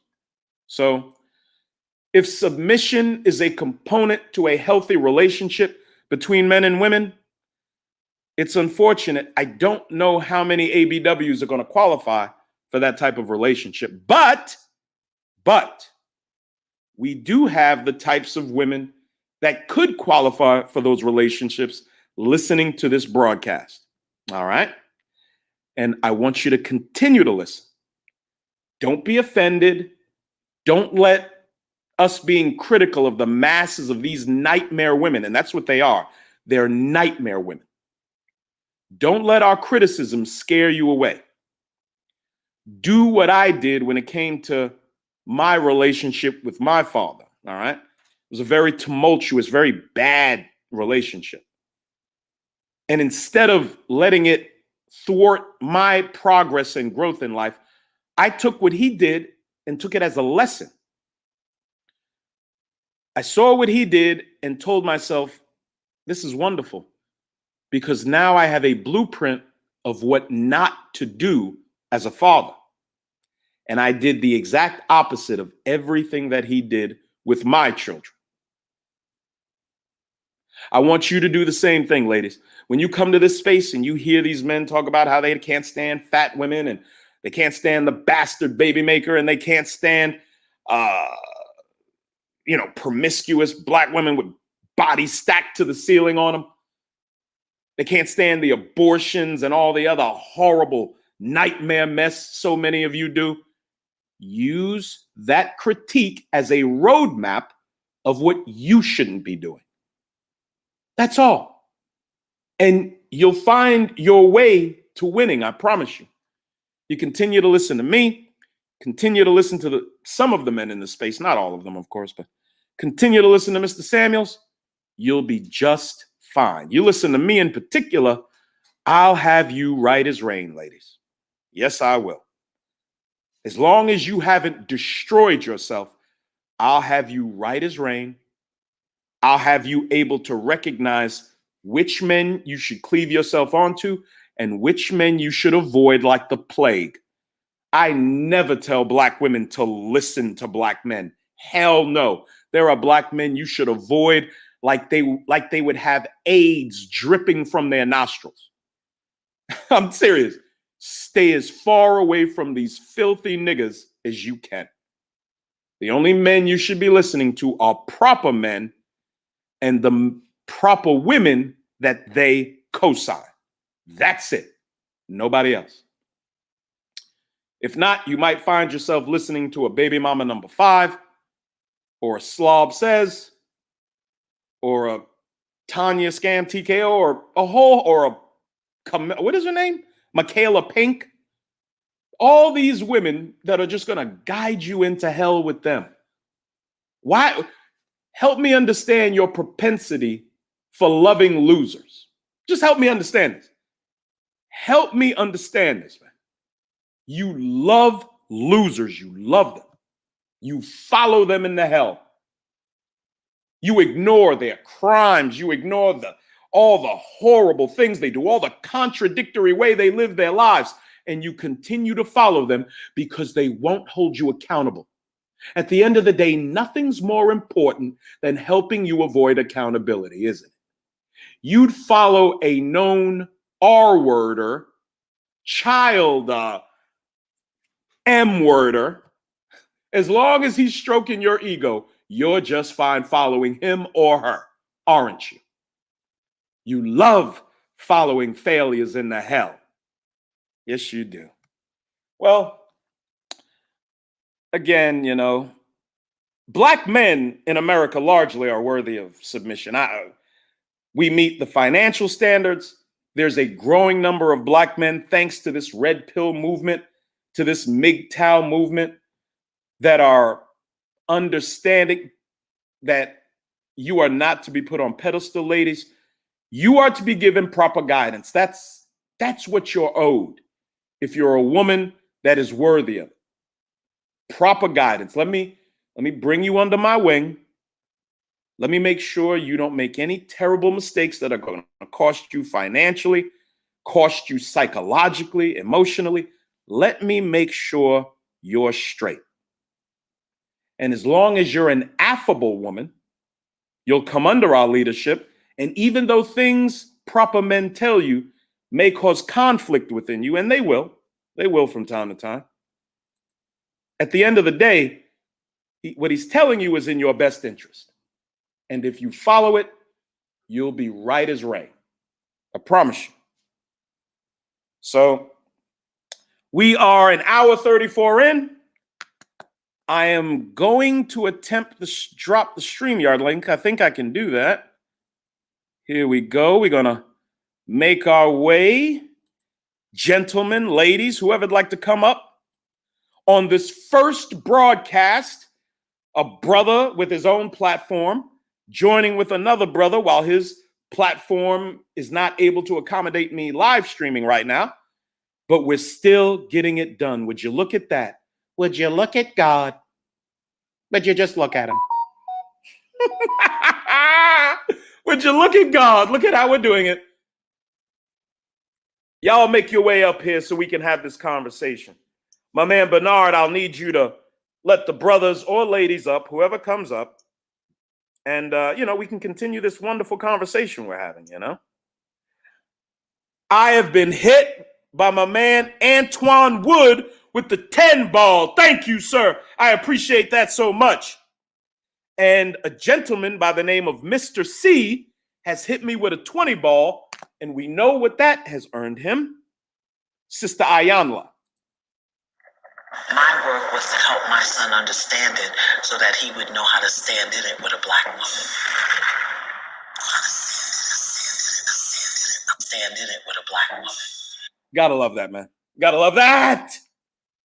You got to love that. Let me drop the StreamYard link one more time. Y'all come through. I don't want to keep my brother Bernard up too long, so we're going to do maybe an hour. We'll do maybe an hour, Okay. Oh, we already got a couple of folks up here. My bad. Who's the gentleman in the middle? It's Rooftop Trey. What it do, son? Oh, what's up? Trey Dizzle. Nasty dog. What's up, man? How you doing? Chilling, man. Enjoying this chat, man. It's wild in the chat. I don't know. This ain't even my chat. You know what I'm saying? No, well, we've been accommodated today by our gracious brother, Bernard Riley. Please hit those super chats, folks. Please. What did you want to add to the conversation, though, bro? Man, it's the whole question of, do brothers deserve submission? Hell nah. Brothers don't deserve shit. You gotta go out there and earn it. Understood. And, like you said, there's a whole lot of brothers out there getting it in. And they deserve submission, but they got to look at where they looking for it at. If they steady looking in that pile of 91% garbage, you know what I'm saying? That you ain't gonna get it. Trey, you got to explain to these people your nomenclature. They may not be familiar. What exactly is the 91%, sir? Hey, 91% of ABWs, man, vote with the Luciferian Democratic left, or over there twerking to the BET Awards the other night. They up there saluting Lil Nas X having an orgy with men on stage. The city girls can't even perform a choreographed twerk session. You know what I'm saying? Taraji P. Henson saying that they coming to get us from all the Hawaii Marias, Ling Ling. We coming for our men. Bro, the 91% is actually believe this stuff. They're going to come back and get us, and they still ain't going to submit. They're going to tell you that you coming back. And they ain't and still not submit. They ain't trying to lose no weight. But hey, shout out to the 9%ers out there, man, to do what it do. And judging from the chat, man, I've been peeping, ghost watching. I got some gulag people's in there. My main mod, Catalina, my Dominicana Armada going off in the chat. And just seeing the way dudes is like all mad and they feels, it's like, no, I'm telling y'all straight up, man. I got a Latina. I'm married to a Dominican woman. Y'all are going to get the worst of Latinas. Y'all are going to get the strags of Latinas if you take that attitude and behavior over there. They don't, you know what I'm saying? Latinas don't want to hear that shit. Learn their language, learn their culture. Or they're going to clown you and do the same shit that Scrag will. Mrs. MBD, Puerto Rican homegirl, was over here earlier talking. She got a brother talking about, girl, he ain't brought nothing to my house. Everything in the house is mine. Only thing he brought up in the crib is a TV. He can't do this. He can't do that. He can't. I'm like, damn, why she going in on my mans like that? And, I know, dude, man, all the years he's one of them Biden voters. Oh, Trump is this. Trump is bad.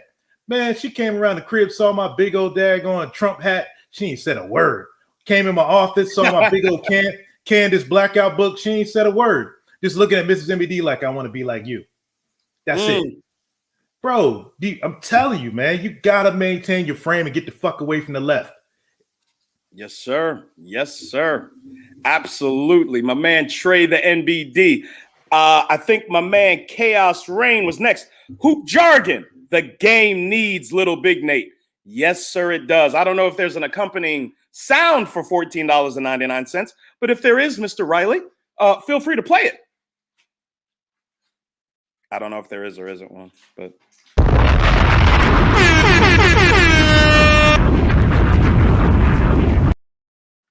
I guess there is. Well, man, Chaos Rain, what did you want to add to the conversation, sir? Are black men worthy of submission? And is the ABW worthy of consideration?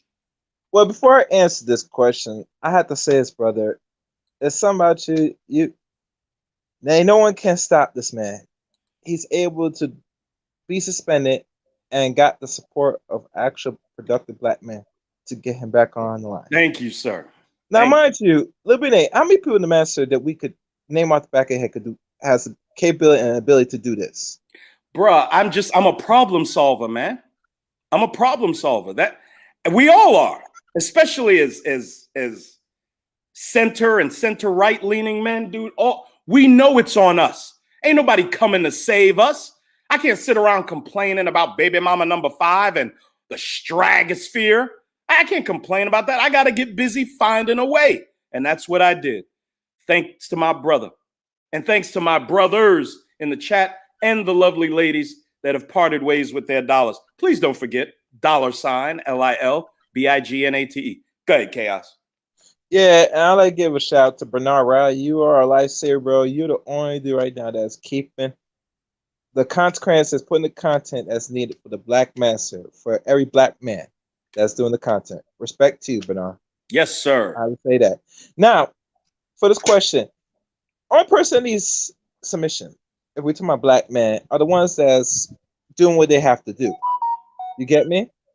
If Yes, you sir. a person that's pretty much lazy, you're living off a woman, not even make an attempt to be somewhat productive, you should not be in the conversation about submission. Absolutely. You can't even listen to content like this and be asking women, you must submit. Submit to what?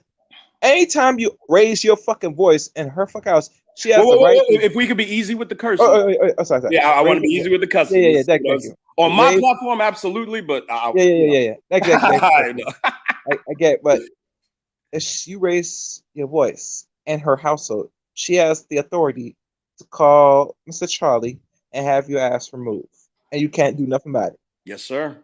And we all know there are some men out here that is living off women, and you know the ones I'm talking about. You know what I'm saying? The ones that you've been talking about lately. And let's be honest, the reason why they're living off women because they only provide one service. And after a while, that does get tired and played out. The D, absolutely. And that will get tired and play out. So if you're a man that's not even being productive, just showing some energy of say, I just want to do better for myself, to get some money, hell, and try to make as much money possible, do things as possible that men do, then really sure you should be in the conversation about a woman should submit. I mean, those are the ones that have that little small voice that talks about. We all 9/10 out of time when you see what they're actually doing and complain with women, but when you look at their real track record, what they're actually doing, I say, bro, you not should be even having this discussion. You have more bigger things to do. But that's all I gotta say. Absolutely, man. Hey, my man, Hoop Jargon, hit him again. Hey, Hoop, don't forget about your boy now, Lilbignate. $. All the super chats go to my man Bernard, and Cash Apps go to your boy Lilbignate. So don't forget your boy Lilbignate. But absolutely, man, my man Hoop Jargon just hit us with the $24.99. Let me.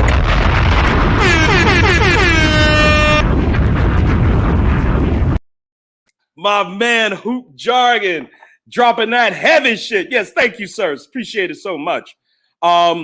Great commentary, Chaos Reign. We so greatly appreciate it. We've also been joined by a brother. I don't know if he's ever been on this platform before. Have you ever been here, 411? Have you ever been up on Bernard Riley's before? Never been on Bernard Riley's. I've heard. Okay, cool. Well, introduce yourself to the audience. If you might want to turn your mic up a little.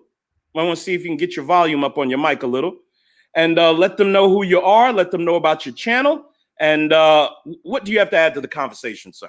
All right. First of all, can you all hear me a little better now? A little better. A little better. Yes, sir. All right. Well, 401 Talk Zone radio show. Name is Leon. Been on YouTube for 5 years. I do red pill content, political content. I am conservative. I'm a civil engineer.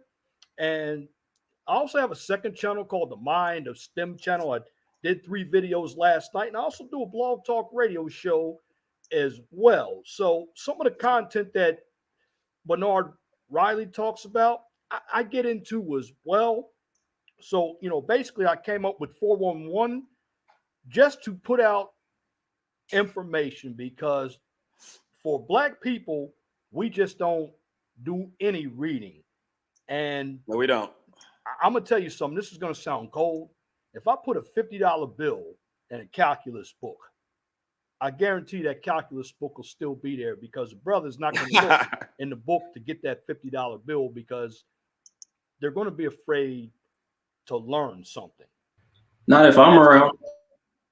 So, hey, everybody get over to my channel. I'm nearing 1,700 subscribers. I haven't gotten into the live streams. Brother Nate, you'll have to teach me how to get on StreamYards. I use Zoom, but I do, like I said, a blog talk radio, and I keep it professional on my channel as well. Understood, sir. What is your opinion of? Well, go ahead and ask your question. Go ahead. No, I want to ask you, sir. Are you still on Blog Talk Radio? I am still on Blog Talk Radio. In fact, Well, a trick you could do. Yes, sir. Are you familiar with OBS?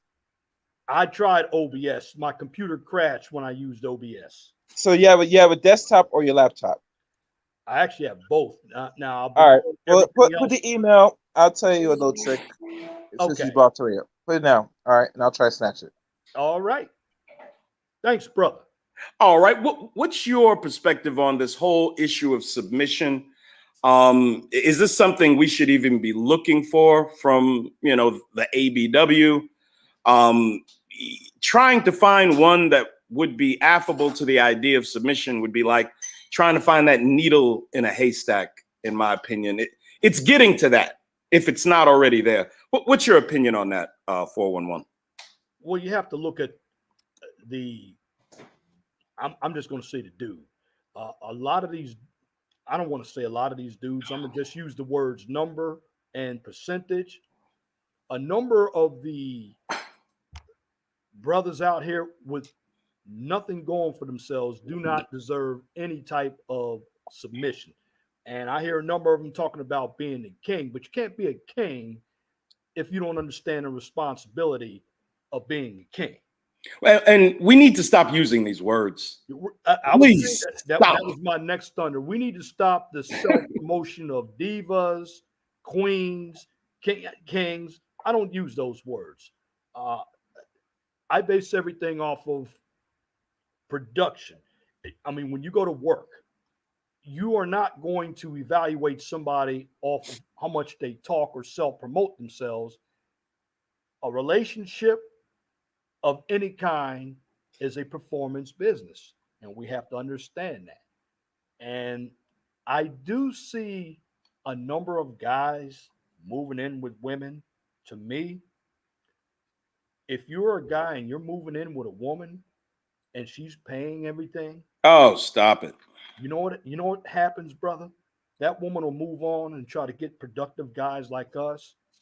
And we're going to end up battling that woman because of that Negro she had before. And see, it all comes down to respect. And that woman, she has to respect herself as well. We have to get out of the BS of this so-called body positivity, this artificial power with feminism. We have to stop trying to bolster ourselves with this education. And I'm gonna just say this.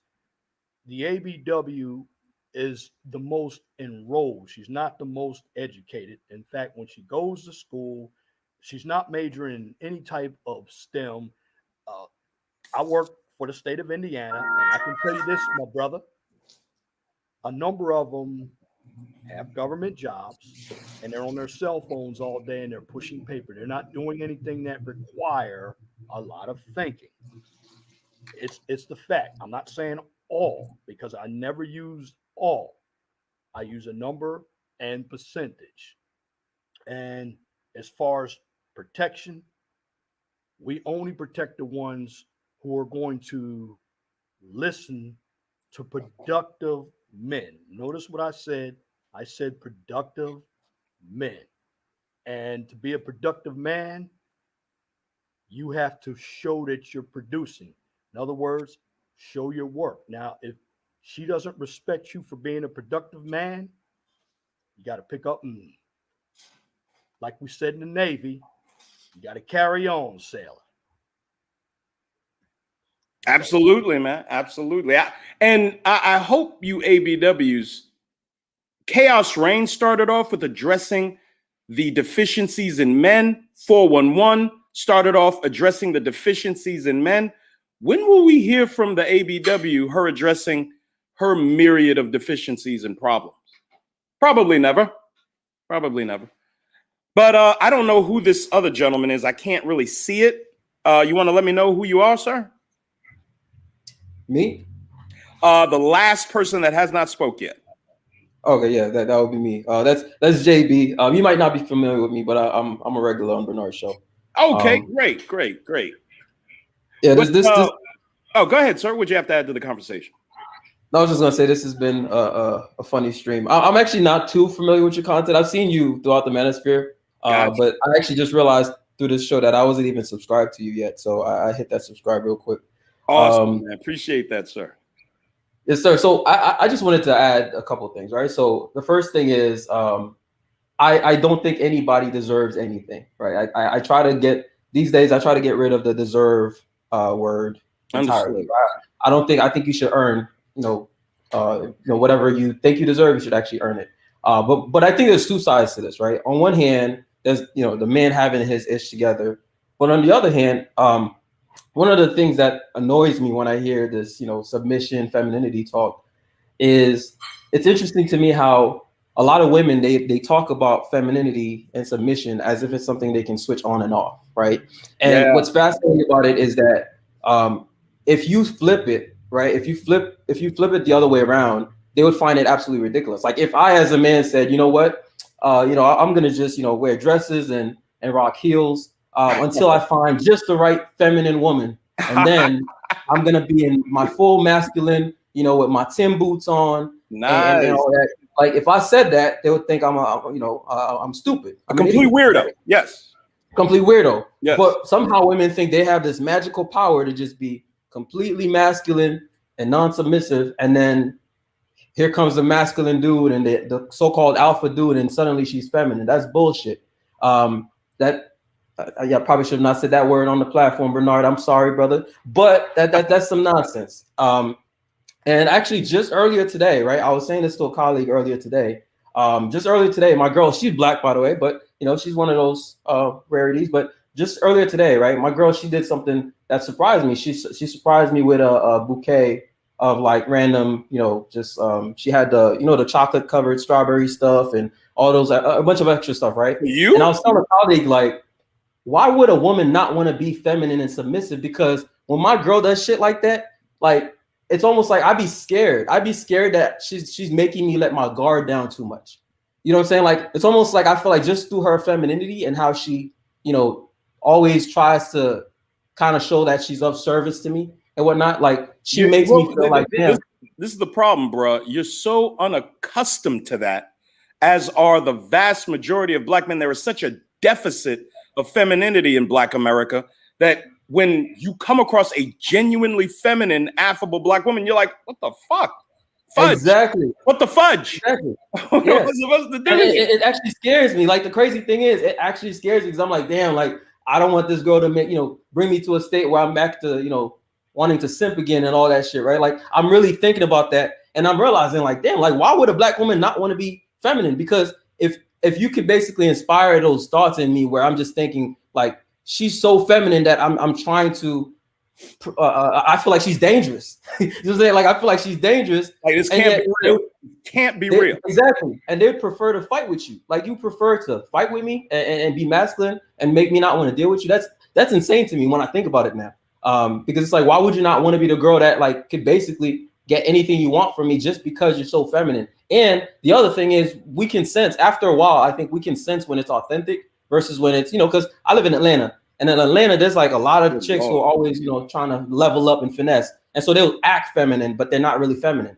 After dealing with a few of these type of chicks, you learn to really understand what true femininity is versus like the authentic type versus the ones who are just putting on an act. Right. And so it's like, why would you not want to be like the authentic feminine woman and get the most value you could get out of a man? That's just, to me, that's flabbergasting. You know what I'm saying? Like to use a big word, that's flabbergasting to me.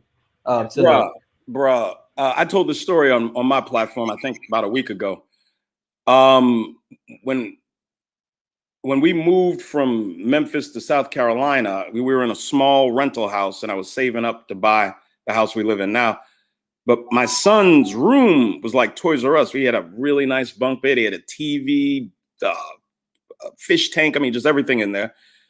And he and his sister, I don't know if you're familiar, but I got custody of my children in 2004 when they were 2 and 5, and I raised them by myself. So my daughter, she'd be in there watching TV with her brother, and she'd come out, right? I'm sitting on the couch watching TV in the living room. She'd come out, she'd wedge herself between my legs, she'd stick her elbows in my thighs, and she'd look up at me and say, "Daddy, Bubby won't give me this," or "Daddy, I saw something on TV I want." And dude, at 6 years old, she knew to flutter her eyes at me when she asked me for something. Dude, at 6. And what I'm describing is a little girl in submission to her nature as a woman. At 6 years old, she knew how to ask her father for stuff. And I would say, "Well, baby girl, just, we'll see. And then for the rest of the week, I'm figuring out when I'm going to surprise her with it. Dog, this is how it's supposed to work. But, there was nothing interrupting my daughter's development into an actual female. Whereas little Black girls raised by their mothers oftentimes are being told, "No, you need to be the boss. No, you need to get your education. No, you can't depend on no man," and all the other poison that their mothers fill their heads with. If we have a problem with the ABW not being submissive, it has a ton to do with their mothers. A ton. But anybody want to chime in on that? There's big facts on that. Like I said, Nate, dealing with the same things right now with our daughters, because my youngest, is going through that craziness now from being around her mom. And honestly, man, I don't break frame. I just don't care. It is what it is. Like, am I going to change and act up and start acting like, the P word? Because, my daughter's acting like her mom? No, I'm going to stay a a-hole. I'm going to stay a freaking D-head, and I'm going to be me. It is what it is. Eventually, she'll come around like my other kids did and be like, "You was right." But we can't fall into that game that the AB dub wants to play. Like, I stood in it for 13. It took me 3 years to get divorced. And I'll never go back. And unfortunately, like you told the women's up there on your show, y'all sisters will never see a Theo Wah for trade at MBD. Never. There'll never be a chance. Dude, bro. that's sad. I don't think so. Your most productive men walking away.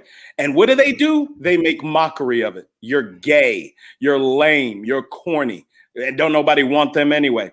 I mean, when are you going to wrap your arms around these huge problems? Hey, but we got receipts though, bro, from Maria Ling. Oh yeah, and Anya from Ukraine. Shout out, Theo. Yes, Mr. Waff, from the Ukraine. and real quick, I wanted to tell the brother with 411, I think is his name. You said you got a calculus book with a $50 in it, man. Like, I'm trying to find out where that book is.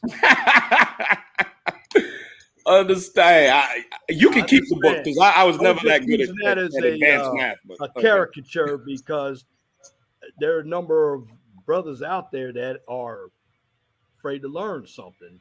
I mean, they can learn the streets. And there's one thing that, and Brother Nate, you might remember it. I know when I was growing up, used to be a group out there called Rappers, the Sugar Hill Gang. They sang. Oh yeah, Rappers Delight, Sugar Hill Gang, yeah. And I got some noise coming out of somebody. I remember my dad saying, "If you can learn that music off the radio, you should be able to perform in school, and you should be able to perform at work." A lot of us Black men do have talent, but unfortunately, we, for some reason, we get lost. And I just believe we should, like Brother Trey did, and like I did. I went to the military. I wish I'd stayed 20 years. They wouldn't let me have a commission. That's why I got out of the Navy. But what we have to do is continue to educate ourselves, and we can't get caught up with the wrong men like Dr. Watkins, who was telling brothers that we need to get back into the community and be stepfathers. I do not suggest that. It's against the benefit cost ratio, and somebody else's children, they're not going to respect you. So don't fall into that trap, because right now, Dr. Moist Watkins is capping right now. Understood. Well, I always love when women join the rostrum. I just do. And, because they add their perspective. On my platform, there's a protocol. If you're a woman, there's a certain way you have to act. I'm going to carry that over to here. I don't think I'll have any problem, to be honest with you. We've been joined by a lady who let me onto her platform to announce the stream that got me my copyright strike. And I so greatly appreciate you doing that, Miss X, and look forward to possibly doing something with you in the future. But what would you like to add to the conversation, Matt? Hey, Nate. Hopefully Hello. it was not your unlucky charm that day. No, it had nothing to do with you. It had nothing to do with you. It's all me, I saw you use it, so I'm like, well, I guess I can use it too, but, we're not going to worry about that. Go ahead, Miss X. Yeah. Yeah. So I see the title and it says, "Are Black Men Worthy of Submission?" I saw Renee in the chat earlier, and she was getting people a bit wound up, and it's the usual rhetoric that troll? Yeah. We had a big, fat, disgusting, slovenly slob troll woman in the chat. No, Nate, she said she was a size 2, bro. So, hey. Size 2? Sure. They're all a size 2 in the chat until the camera tells a different story. Yeah, I'm going to need to see that avatar. And, but yeah. We put the link in there for her. What's we that? put the link in the chat for her so that she's welcome to come up, but they never really do, and you're going to find up on yours though. Not really. The people with genuine discussion points will, but the trolls, no, they don't. They enjoy just trolling from the chat, and they will always have certain things in common. One is that they never actually get up on the panel to, explain what they're talking about, and 2, they like to say the same old things all of the time, which is white men make more than black men. White men on average make more, and that's why we can't submit to you. Whoa! How could you say that, Jessica? You make me cry. The white man makes more. Okay, and is this supposed to break my heart? Yeah, he makes more. This is his country. He set up its system of economics, jurisprudence. I would expect him to make more. God, these women are the most horrible people in the universe. I'm talking about the APW members of the sisterhood. They are the scourge of the world. No, Nate, we can't let them get away with that shit, bro. We cannot let them get away, because I checked them the fuck off. I'm like, man, excuse me. My bad. Man. I'm sorry, bro. But I make more than 99% of white men in this country. Absolutely. Bro. I'm sure you know what I'm saying? I look at them like, girl, get the heck out my face. Yeah, like I say, shout out to my man Theo. Most of the brothers that's in this space make more than like 90%. Earn the top 10. You know what I'm saying? So you just got to ignore them. Like, who the hell are you talking to? Go talk to Pookie and them. You know what I'm saying? Go talk to them dudes that's watching the BET Awards with you, sitting up on your couch. You know what I'm saying? Eating your wick peanut butter. Absolutely. And I'm sorry to interrupt you, Miss X. Continue. No, my bad. Hey, Jessica. My bad. Hey, Trey. And Trey's right. And this is why we need to make a distinction between Pookie and the productive black man, because she was putting some statistics into the chat, and she was talking about the Department of Labor and statistics, and she was saying, well, according to them, and it's true, if you go to their website, white men are making $58,000 a year, and black men are making, I think it was about $46,000. So there's a $12,000 a year difference, $1,000 a month difference. Can I chime in, Miss X? Can I chime in real quick? Okay, so there's a $12,000 difference, but black men are coming from 300 years of chattel slavery, 100 years of black codes and Jim Crow, about 40 to 60 years of civil rights activism. And after all that, these disgusting slobs don't congratulate us for saying, hey, the black man's only 12 grand away from the white man now. No, they use it as a way to down us. That's why, let me tell you, ugly, dirty, disgusting, slob-ass women something. No one is going to marry you, ever. You are going to spend the rest of your miserable, pathetic life alone, or you'll attempt to get yourself a white man being as hateful and abusive as you can towards black men. But that's going to fail too, because all you're going to attract are the most racist white men who are going to use you up and maybe throw you off a fifth-story balcony. And no one's going to care. Go ahead, Ms. So add something in there too. Well, we're going to let Miss X go. Oh, I'm sorry. Okay. I keep interrupting. I'm sorry, Miss X. No, it's okay. Even all these points I got to chime in on. Go ahead, madam. I'm sorry. Even if we take that at face value, everything that you just said stands. When you look at what black men have had to overcome to get to that position, they're actually in a really great place. But then I also want people to look, because this is what people don't do with statistics. They don't look at how these statistics are compiled, how they get to those averages. And what you will find, and this is why I say we need to separate Pookie from the productive man, because black men have a higher unemployment level than other people, than other races of men. I think it's almost twice as much. So we know that Pookie is out there. We know that we speak about it all the time. But Pookie and his lack of income is, he's included in that average. So what that means is that Pookie is actually dragging the black male annual salary average down. Way more down than it is for other races. So if we look at it on the face of it, black men who are productive, who are out there working, the average salary would be even higher, and it would actually be basically nearly the same as white men. So again, on the surface of it, you say, look at what black men have overcome. But then when we look at how the statistics are, again, how they're made, if we took out the unproductive men, it's a hell of an achievement for black men to have come from the history that they've had and be in the position that they are now, where black men who are working, who are productive, are on the same level as somebody who's had centuries of head start exactly. Against them. So we need to actually look at it for what it is. Black men are doing very well. So when we ask the question, are black men worthy of submission? Yes, there are a lot of black men who are worthy of submission. In fact, more so than the amount of women who are marriage worthy. Oh, we far eclipsed the number of ABWs that are marriage worthy. But we'll come back to you, Miss X. Don't go anywhere. I appreciate you being here. My man Hoop Jargon, still you on the road again. I would love for you to broadcast from your house or something one day. What did you want to add to the conversation, bro? Man, you keep me on the road every time, bro.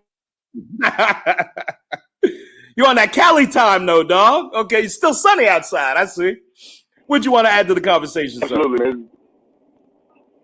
Well, no, I want to add about the mission thing, and I think it's ridiculous that you have to debate about a man being eligible to be submitted to, because it's the same as brings up all the time about guys who are, who work, who do like day labor stuff outside of Home Depot. We talking Hispanic men who just came over, and their women have no problem submitting to them. So it's not indicative of submission if you are being true about your product. You understand what I'm saying? So in our culture, though, we understand that our women generally are reflective towards power. Obviously, they view the white man being ahead of us, but as you guys have laid out, from a salary standpoint, it's not a big discrepancy, and Jessica just laid out as well. There's reasons for the discrepancy, as well as you, brother. So, and all things equal, and I said this last week on the live, we gotta not this complex like we're less than our white counterparts. Because as we already talked about, we like to revere, and by we I mean the average black woman, as white people being ahead of us. Like, you know, we associate slavery with being justice in this country, and it's bullshit. I talked the Moors, I talked about the indigenous blacks, and so you know, I don't want go too far on that. When you understand that you are and you're in this country, and when you understand that you are a man just like anybody else in any room that you're in, if you have the fortitude, if you have the wherewithal, you can stand in any room and you can demand that woman that you do.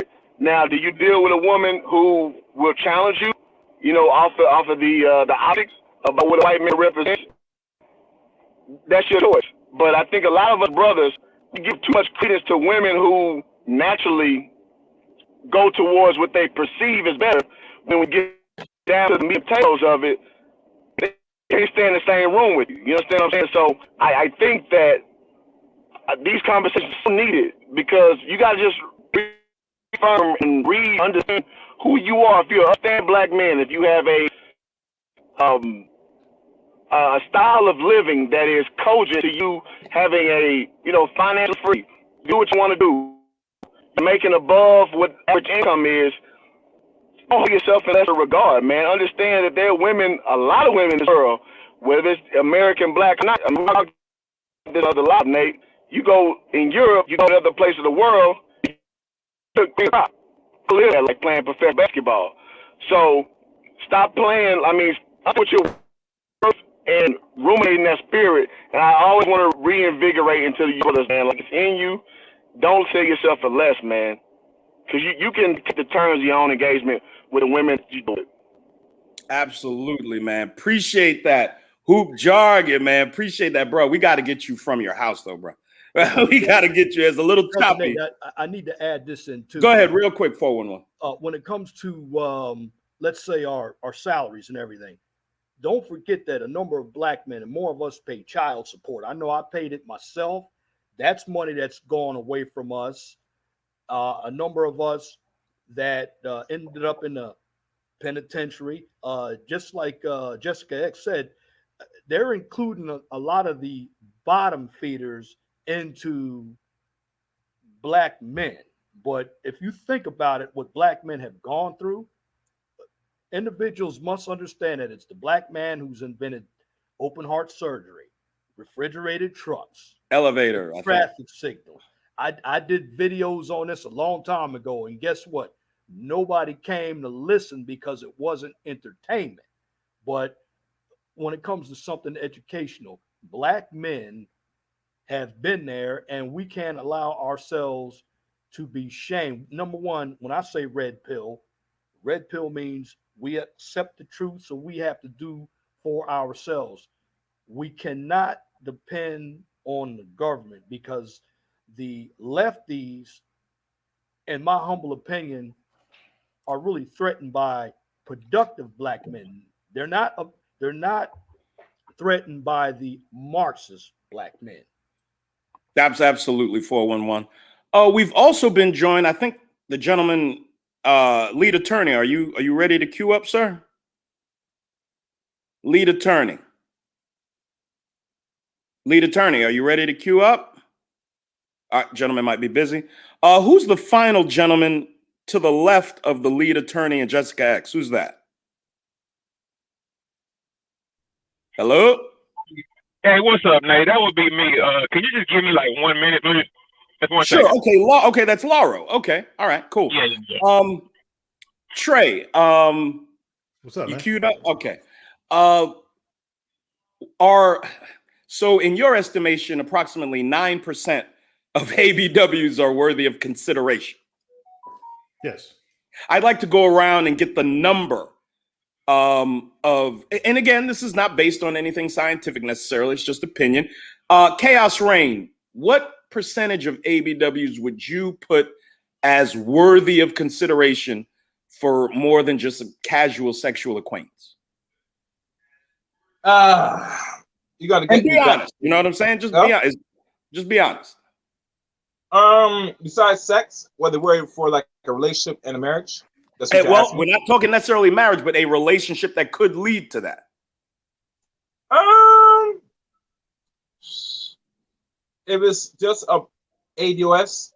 I would We're say, talking ABW, American Black Woman. yeah, that's what they are. Yeah. Ooh, like maybe Struggling. 65, 75%. Are worthy. Okay, that's cool. I'm not going to argue with that. That's that man's opinion. Absolutely. My man 411, what would be your opinion, sir? I'm gonna go right now, round 30. 30%. I'll be honest with you. That's where I put it at about. You know, I kind of struggled to get up to 30%, but I think I could justify based off what I know about what's going on with them statistically. I could justify throwing the number 30 out there. It's kind of curious because Miss X, you don't live in America. You're not in quote unquote ADOS Black woman, but just based off your observations from across the pond, what would you say? I'd agree. I was thinking about 25%, so I'd agree with 30. Okay. JB, is that the lead attorney? JB? No, that's I think Jonathan. the lead attorney dropped down. Oh, okay. Well, lead attorney, if you'd like to come back up, we'd love to have you, sir. I'll drop the link again. JB, what would be your opinion on that, sir? I would say, I don't like to just drop random numbers, without being stats. But I would say, based on my own personal experiences and whatnot and observations, yeah, I'm with Jessica on this. I would say about a quarter. Yeah, about a quarter. And I actually feel like I'm being generous, to be quite honest. Yeah, when I say 30%, I struggle to get up to 30%, but I think I could defend that. I wanted to be generous with my 25% as well. I'm hopeful. Hey, Nate, I could bridge that gap between your 25 and my 9%. Yeah, I was generous with 30. Okay, Trey, do that. Trey. Because there's a lot of women out there in that like space between you and I are talking, the 25 and the 9%. Whereas if they got around a capable, confident, conservative brother who don't take no shit and don't take no junk. Trey! I keep thinking I'm on your channel, man. No, you just please. Let's refrain from the profanities. Okay. We got to try, Trey. Come on. All right. Oh, excuse me. The lovely Jessica X is on, so I'll keep it gentleman. Yes. Okay. All right. But that percentage between the 9% and the 25%, if they got around those competent, capable, conservative Black men, they would conform, and their voting habits and their ideology would switch to conservative, and they'd let go of the Luciferian left, hands down. Understood. I'd like to disagree with that, man. Go right ahead. Respectfully, I'd like to disagree with that. I think there might be a percentage of women who are probably malleable in that sense. But I think, generally speaking, what you'll see, and again, just to put my cards on the table, I've said this on Bernard's show before. I come from that far leftist background, right? Like, and so I've been pretty much interacted with like the types of women that we're talking about. So beyond even the as you call them, Big Nate, the Democrats. I was a Marxist Lenin. Oh, wow, you were deep in that. Yeah. So I've dealt with that type, and I actually don't believe that you could actually really, let's say, convert even a reasonable number of these women. I agree. 60% are toast. And this actually goes back to what I was saying earlier about like this idea that you can just switch some of this stuff on and off. Like I think, I think some women can, like if they decide, okay, like let's say you watch Kevin Samuel's show and you realize, damn, I'm too masculine as a woman. Maybe you spend some time working on becoming more feminine. And, maybe over time, just by becoming more feminine, you start realizing a lot of it is due to your political ideology as well. And that shifts. But I just don't see this idea that, this alpha strong conservative Black man is going to come in, because at that point, what you're really saying is you're just going to be butting heads with a woman until until you tame her. It's kind of like the taming. Black women. It's constant. Go ahead.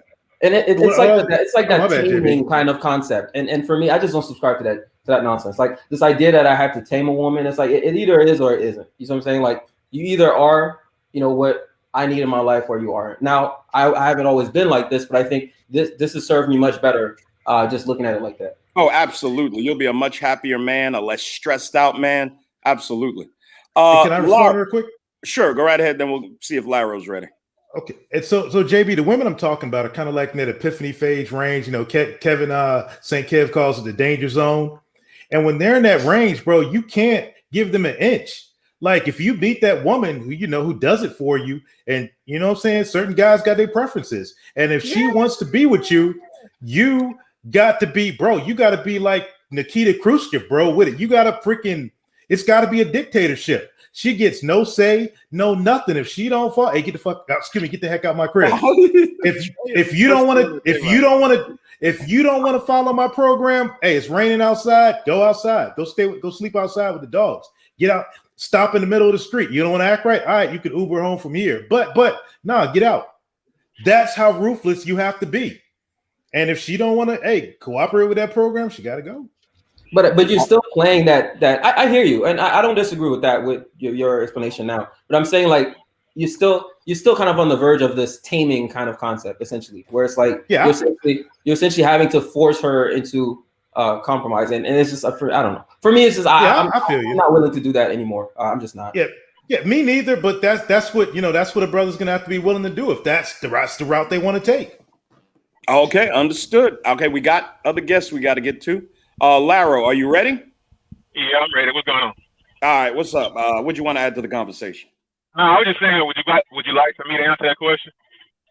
Oh, absolutely. The question are whether or not are black men worthy of submission? Absolutely. Of course we are. That's without a doubt or whatever, right? I mean, it's difficult these days, especially like if you live like vicariously, online or whatever, right? Because to that percentage that you just said, I would say it'll probably be around 2 or 3%, right?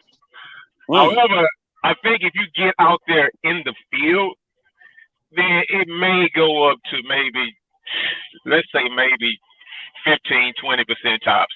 But I mean, I don't really see much hope.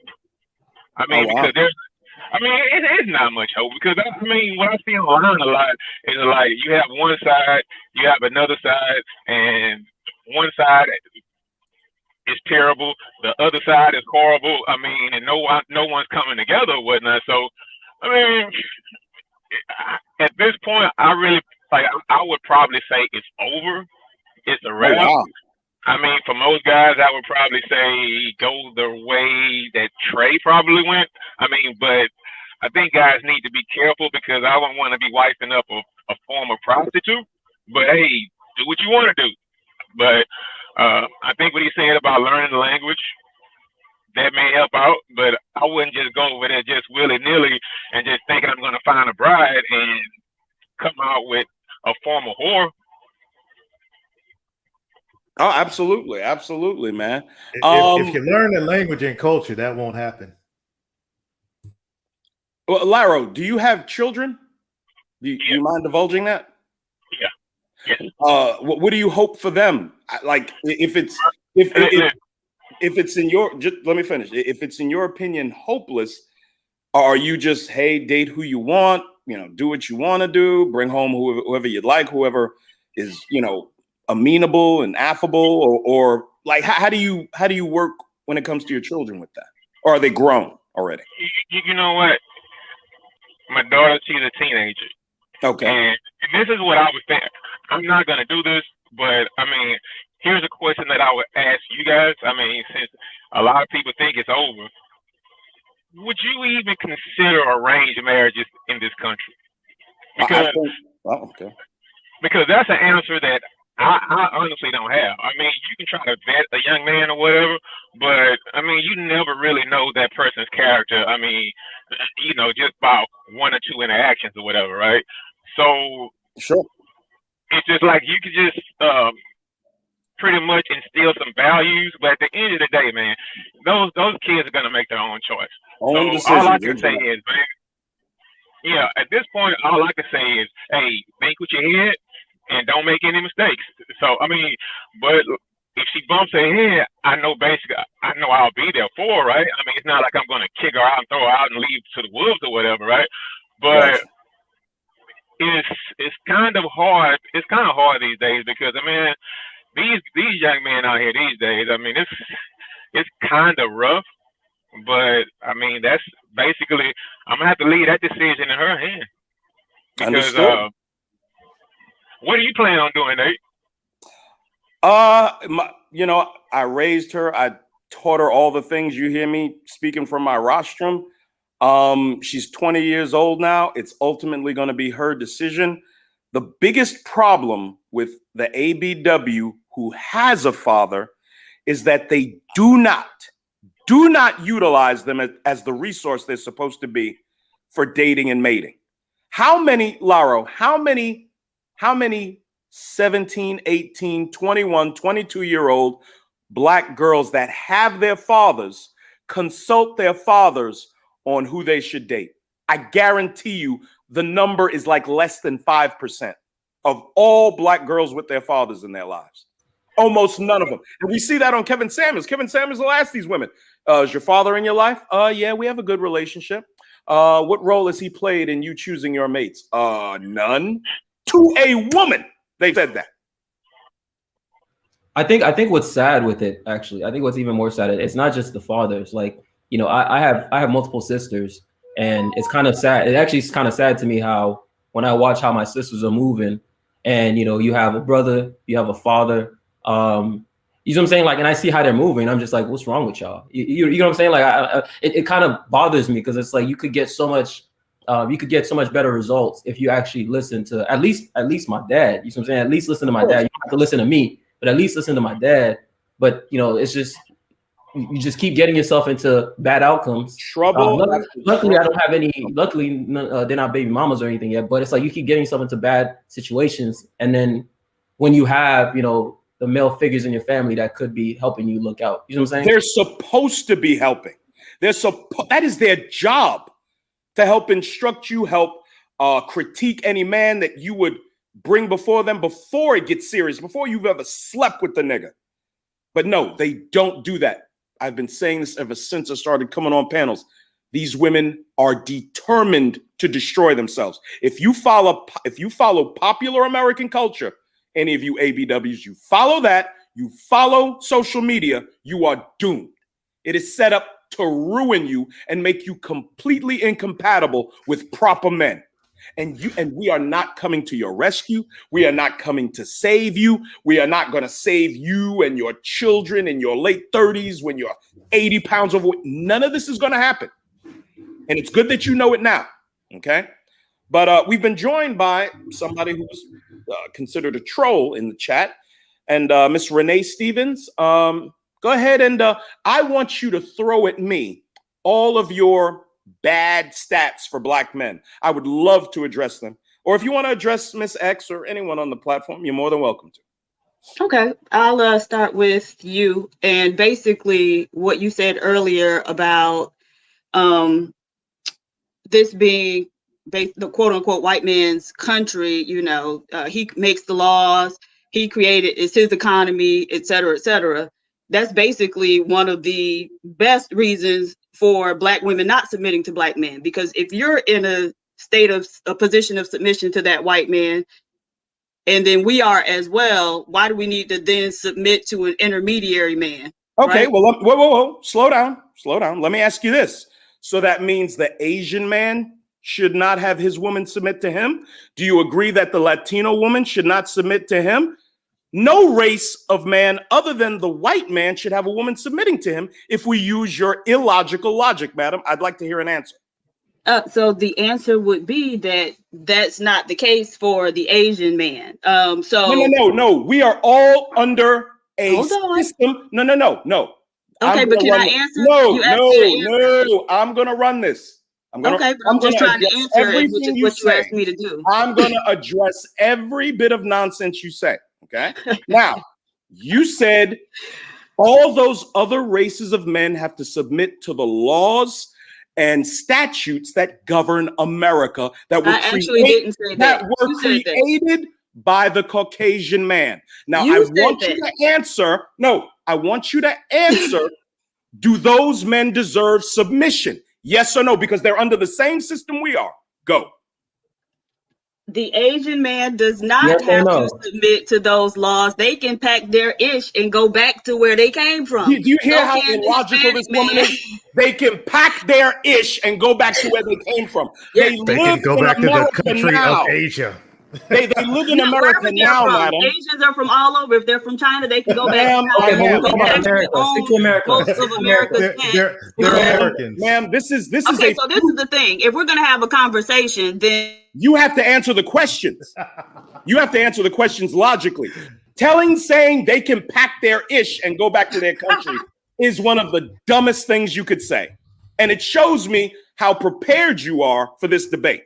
Now, again, I want you to address if and so it's no, not illogical because I'll when have that Bernard young throw you man down. I will was have harassed Bernard at throw school, you down. Shut your mouth. When Asian, Latino, Middle Eastern men come here, they have to submit to the laws that govern this country that were created by white men. Are those men not worthy of submission from their women? I want a yes or no. They're not that's packing for their their women to decide. But if you know anything about those women, most of those women aren't really submissive. If you know like Asian women like that. Okay. If They're you've not seen really them up submissive. close Okay. and personal, you know that they aren't. Okay, so I So I destroyed think we can't I really destroyed that speculate on what argument. they're doing. I'm not concerned I about them. just I'm talking destroyed about that you argument. and women like what's me. your next bit of content you'd like addressed? Well, I mean, that was what the topic was, right? Are black men and I just destroyed your argument. Also, there was the issue I just of destroyed income. it. Okay, hold on. I mean, Okay, go ahead. Can we speak? Like, I'm not trying to argue with you. We're having a conversation. Ma'am, I would suspect all you do is argue with black men. Please, y'all aren't worth it. So let it rock, man. This is the comedy. income piece that Jessica mentioned.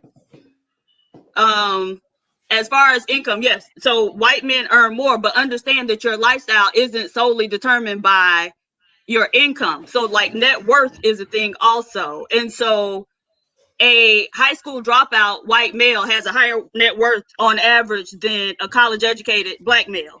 So where's that? Where's that stats? I would love to see those. Hold on, let me see if I can pull up. Do you know what?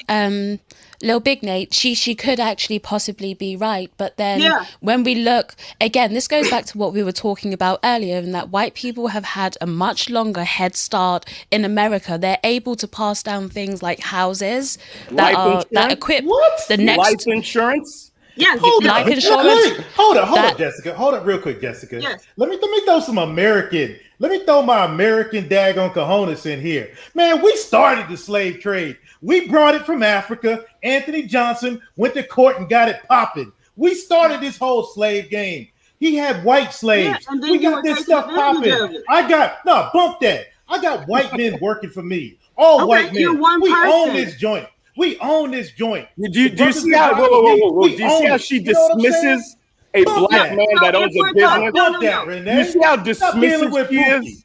Go back there and deal with Pookie and Daquan. No. That's who y'all like to deal with is Pookie and Daquan. Go back there and deal with them. Yes, please. They're all yours, beloved. And let's also keep in mind, since you talk about these men and their lifestyles, who imparted the way they live their lives on them the most? The mothers that raised them. But of course, you'll ignore that too, won't you, Renee? Well, the thing. Go ahead. So, yes, I'm not taking anything away from, who was that? Rooftop Trey. I'm sure you do have white men who work for you. But the question wasn't, are there black men who deserve submission? It was, do black men in a general sense deserve submission? So you are one person. And so your accomplishments, I'm not trying to take that from you. But your accomplishments aren't enough to cover the entire group. Does that make sense? Here's the thing. White people were able to establish themselves to the position that they are because, like I said, they've had a head start in the country. So if you can look at the average annual salary of black men and say, okay, white people have had a history. They have families in which they pass down houses. They have life insurance. They have all of these things that help equip the next generation to have what they need.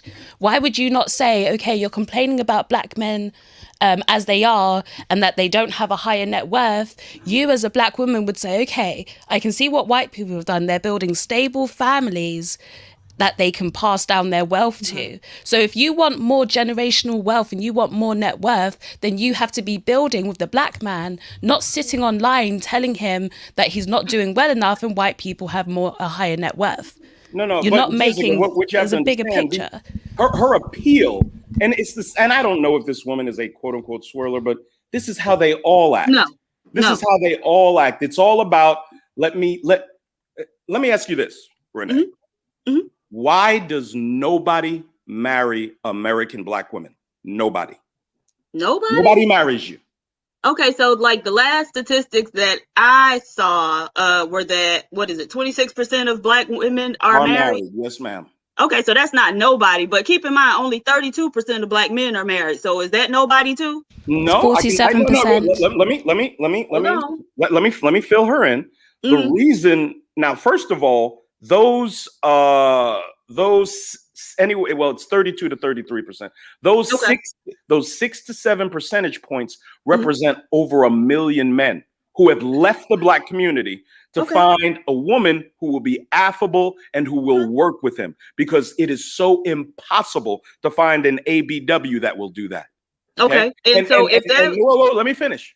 And what is most black women's response to that? Oh, they gay. Oh, they lame. Oh, they corny anyway. Yes, ma'am. I've heard it all over this space. Okay, my thing is, I just tell everyone, go where your grass is watered. So if you find a non-black woman who waters your grass, just like I tell black women, if you find a non-black man who treats you well and waters your grass, go there. I'd say that to anybody. Hey, Renee, I got a question for you. Hey, Renee, I got a question for you. Do you know what the difference between median and mean is? Yes, and that's also what I wanted to address with Jessica. Can you answer that? Talking about mean, but the income is actually a median. So those people, those men who aren't in the labor force, they're not included. But even if they were, that zero still wouldn't really shift the distribution. Renee, one of the first things, just quickly, if you read it, it tells you how they compile their statistics. Yes, if you're not just looking purely at their numbers. If you're looking just not purely at the numbers, they are including those who are on things like welfare, which is still a number, and it's going to bring a job. Right. If you're unemployed, what do you collect? Hey, but hold on. Let me finish with y'all. People are outside of the labor one at a time, they don't collect anything. Hold on, let me finish with Renee. So Renee, you still haven't told me what's the difference between median and mean? Oh, the mean is the average, the mathematical average, and the median is the number in the middle of the distribution. Sweetheart, I'm a statistician, so you're gonna have to come a little bit better than that. Okay, cool. So I just asked you a question. It's all right. I just asked you a question. Okay. So if you can use that argument, right, for the income that you're using, why can't you use that same argument for the net worth statistic that you were mentioning? What do you mean? It is when they say average. Anytime it's in dollars, they're going to use the median, not the mean, because the mean is skewed by extreme numbers. No, you're wrong. It's not. Okay, y'all are arguing over minutia right now, because no, it's not. It's actually not minutia. Hold up. Let Uncle Ruckus do his thing. Hold up. It's actually not minutia. Here's the reason why it's not minutia. Because these women, right? They come here and they use these bad faith arguments every time, and it's annoying, right? Because I actually understand data. I actually understand the math. The bad faith arguments that they use every single time is they always try to look at the black men, right, as a group collectively, which is fine, but they do it in isolation. Once you compare and contrast that with other groups, right, the differences are actually insignificant statistically. They just are. If you're a statistician, what I'm saying, is facts. So why do you do this? I'm just curious, because you can use that argument. You say it's the median. It's not the median when you're looking at the net worth. The majority of white men in this country are not productive white men. Just like the majority of every other group is not productive. Like when I say productive, I mean they're not the ones making the highest amount of money. They're not the ones with the highest statistic explanation of this, right? So we all know this, right? But there's data that shows this. But then they come in and they use the bad faith argument, and they look at black men in isolation, right? In isolation from every other group and also the other gender. And then they try to say, look at you, collectively you're not doing anything. Right, but if you look at the other genders, it's the same damn thing. I mean, the other groups, it's literally the same. The pattern is actually pretty similar. And then you also have to look at it in proportion in terms of the size of the population, culture, a number of different things. And then it's just a lot of it really evens out. Not all the time, but a lot of it really evens out. So that's why I was asking her. It's not minutia, because she's doing this on purpose. Of course. Well, I'll help you so out what real are quick with the numbers? minutia. Hold up, Renee. Uncle Ruckus, what are the numbers? Renee, hold up real quick. Let me respond to Uncle Ruckus with the minutia. And I agree with you, Renee, as far as your answer to the question of the topic about do what you want, regardless. Do what you want as a man. That woman, you could submit. That man can get a woman, whoever, it doesn't matter. But here's the minutia. Over here, we are not a collective. That's the argument. If you fall for that freaking collective garbage, you are playing victim to the ABW's game. You're just falling right into what they want, believing in this whole collective. The easiest way to dead that and be like, yo, I ain't with them niggas. I do me. You know what I'm saying? You do your own thing. If anybody else wants to get lumped in with the collective and start arguing with statistics and all this, be like, I'm not part of that. That stuff means nothing to me. Because that collective, those statistics were made up by actual white supremacists to keep black people in check. And the only way black people will break out of this is by forgetting about these stupid statistics. Okay, so my response to that would be, that only seems to apply when it comes to black men. When it comes to black women, nobody's saying like, oh, those statistics, the 70% out of wedlock statistic, oh, that's, throw that out. I would say when it comes, we don't get the excuse that we were subjected to slavery and white supremacy. We don't get those excuses. Renee, I would say in response to that's really nonsensical, because the only people who have had a microscope on everything they do, especially in regards to black women's critiquing, is black men over the last 30 years. How many times? Whoa! How many times did we hear on Donahue, Sally, Jesse Raphael, Oprah, there's more black men in prison than there is in college? Everything about us has been under the microscope, and you have been free to critique us because you are the darling of the leftist media. So you can get up there and say whatever you want out of your mouths. No one's going to address you because everyone is scared of you. But now you have black men able to speak their minds for the first time in this country's history. We've been able to talk about our problems with you for the first time. So yes, we're going to talk about these stats because you've been free to slide for the last 60 years. Nobody said a word about you. Not a word.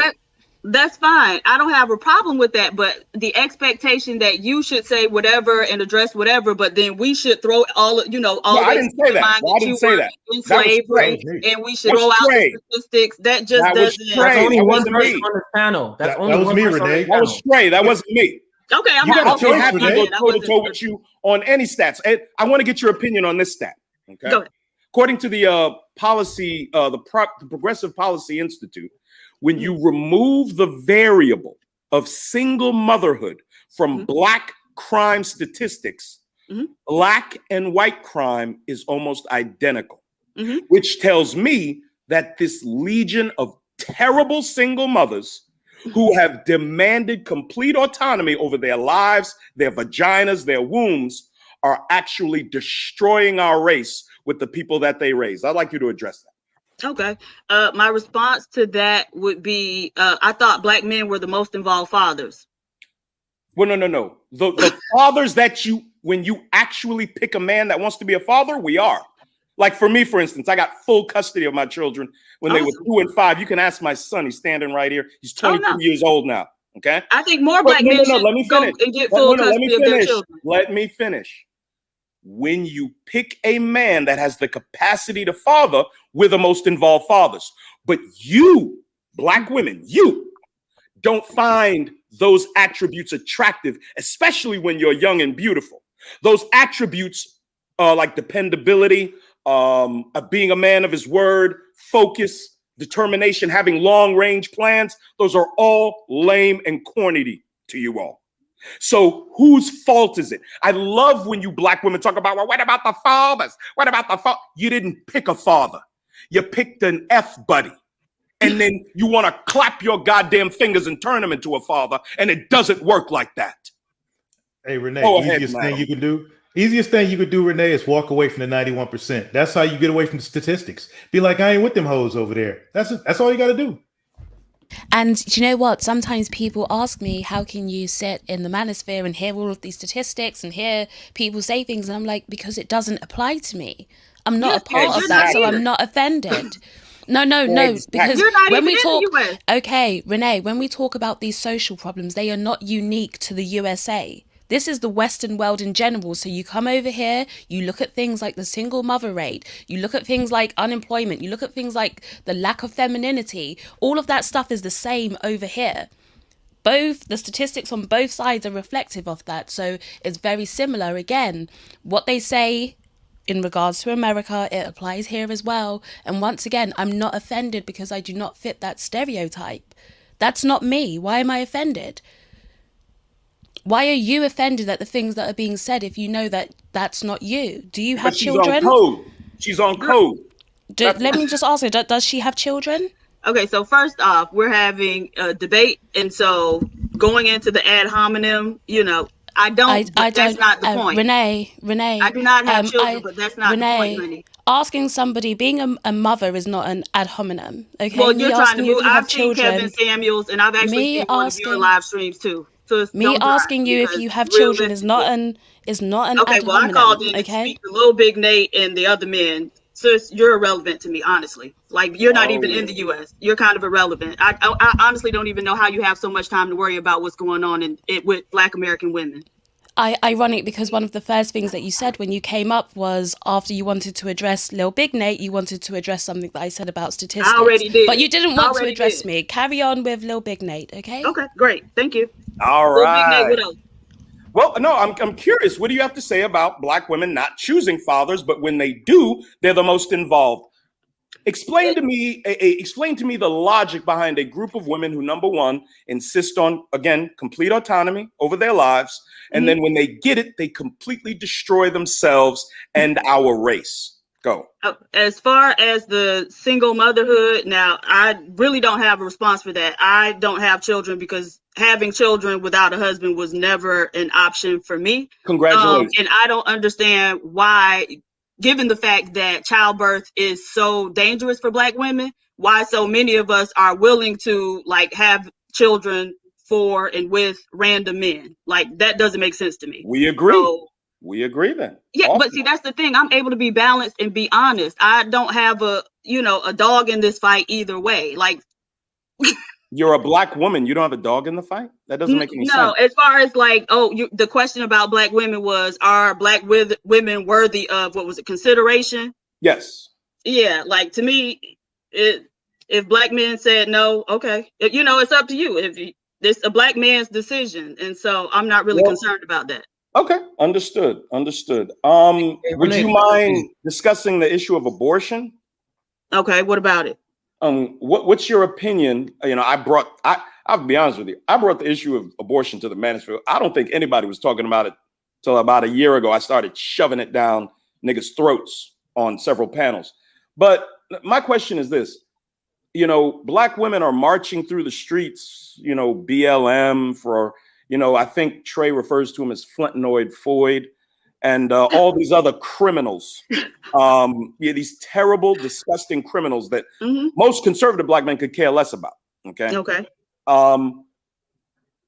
Did you know that if you take the 22 million Black abortions that have been had since 74 and you divide it by 46, the number of years abortion's been enacted, you get almost 500,000 babies a year. Okay. So for those, and I don't know if you talk about racism or you see racism as a problem, my contention has always been in less than 50 years, Black American women have killed 1/3 of the Black race at a minimum in this country. Hey, Lilbignate, just one second. Can you guys please stop throwing that stat around? And the reason why I say that about the abortion, about the number, and the reason why is I know it's like a big conservative vibe, right? And I will pick and choose what ideology I as far as like what I consider more liberal and what I consider more conservative, right? But when you guys throw that around and you say 20 million abortions, dude, you got to listen, man. Through that time, there was a crack era. There was a lot of different things going on, right? Now, would you really want 5 to 8 million more crack babies running around here? I'll tell you exactly what I want. First of all, I will not stop using the stat.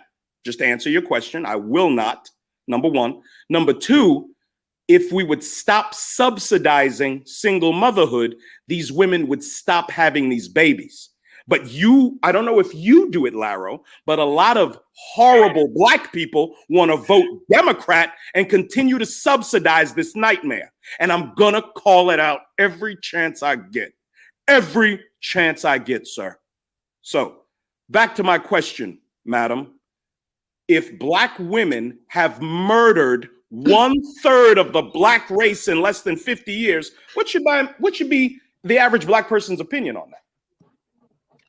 Because there's 42 million, 43 million black people in America, and they've killed 22 million. At a minimum, that is 1/3 of our people. Go. Okay. Go what? Give me a response. I mean, you have so much smoke, I'm sure, for black men. It's time we start looking at you all and all the damage you do to us. That's my point. Okay. I mean, so what's the damage? Oh. So, okay. Like, I don't know what you want me to say about an abortion that I haven't had. If I haven't had one, I think that women shouldn't risk their health. I know women who have had them, and sometimes there are complications. Like one friend of mine actually had to go back a second time because they didn't get it all, and it made her very sick. And so I think black women certainly need to be more need to take more care with our bodies. Absolutely. Less promiscuous. Yeah, absolutely. Well, I mean, you could be with one guy and have to have an abortion. I know a woman who has only been with one guy. They met in college.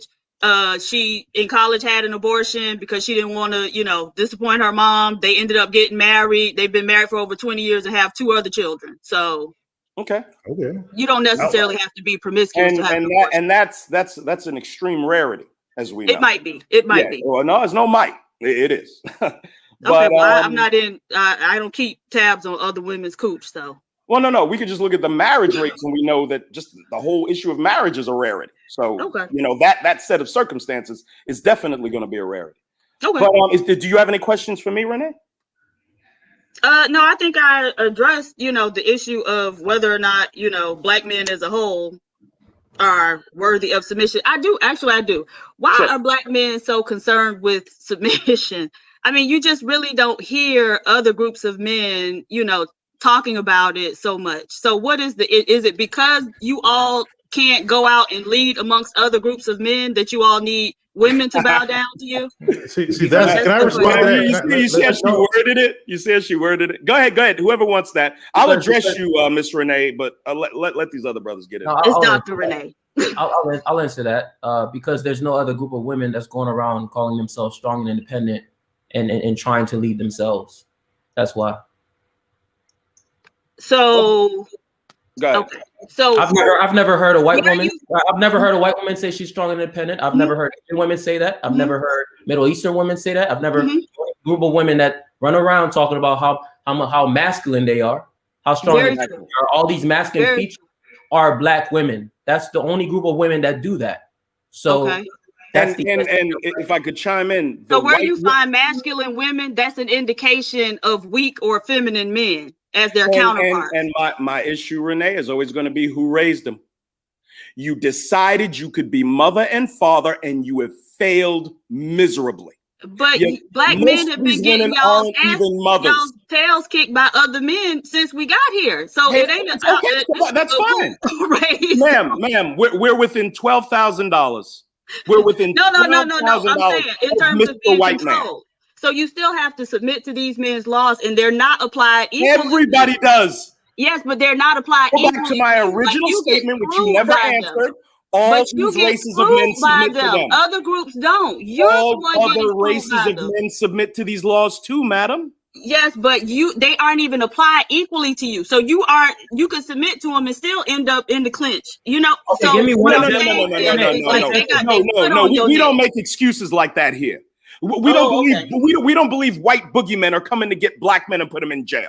If you live a criminal life, you end up in jail, madam. That's what I'm saying is, look, there are too many studies where all things could be equal. So, for instance, in terms of before marijuana started becoming legal, whites and blacks used marijuana at similar rates. However, blacks were more likely to be arrested for it. So that's what I'm saying. On a self-reported study, they used it at a similar rate.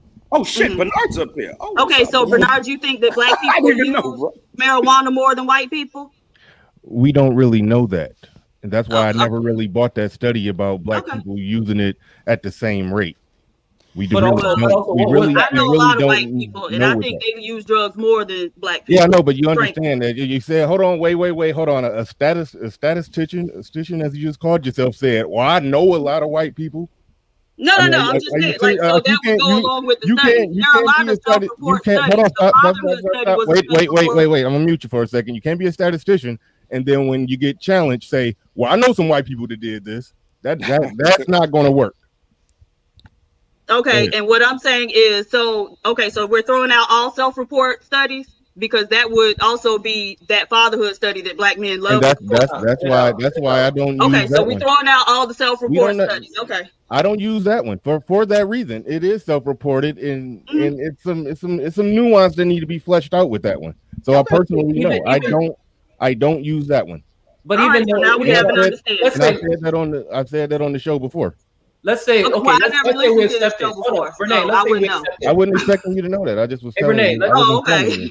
Hey, Renee, let's say we accept know that. you, Let's sir. say we accept the self-reported study. What is the percentage? And what's the Go exact? back. Huh? What now? I'm sorry. Go ahead. What's the percentage of black? What's the percentage of black folks who smoke marijuana versus or consume marijuana in any way versus the white people? Let me pull it up. And to me, I think that's a rabbit hole, an unnecessary rabbit hole, because Yeah, I she's don't see what the basically bigger saying. point Well, the is. reason is, Bernard. Real quick, JB. What she is trying to say is that black women shouldn't submit to black men because black men have to follow the rules of white men. So ridiculous. If every race of people in this country have to abide by the laws in this country, and the people that make the laws, we're governed they in this country they govern by the essentially the consent of the people that elect them. If they're doing something wrong, we can not elect them. It's not like that. Like we vote and elect the people in. And they make laws, and everybody has to live by those laws. Thank so you. to say that that's white men dominating us, the white guy that lives next door to me has to drive the speed limit too. So that's a bad argument that's not going to work. A lot of times they'll get the warning, whereas you'll get the ticket. Stop it. If the white guy that lives next door to me, if he goes and gets a random woman pregnant, he's going to get put on child support all the same. So that argument doesn't work. To say that black women shouldn't submit to black men, or that a black woman, because submission isn't a collective group activity. You only submit in an interpersonal relationship. Right. That's the only way that you're truly submitting. So to say that a woman shouldn't submit in an interpersonal relationship with a man that she qualifies for because the collective group don't make X amount of dollars compared to some other group, that's stupid. Or they under the rules of the white man. So I can't submit to you. No, because y'all under are the rules of the white man. men in every category. You mentioned business ownership earlier. Every category you all lag behind. I just don't think that black men lead yourself to desirable. Hold on. Before we move on from this argument, can you just concede defeat that argument makes no sense? No. Okay. So going back to Lilbignate's original question. No. Hispanic and Latino women should not submit to Hispanic and Latino men. And keep in mind, don't care what they do. Hold on, stop.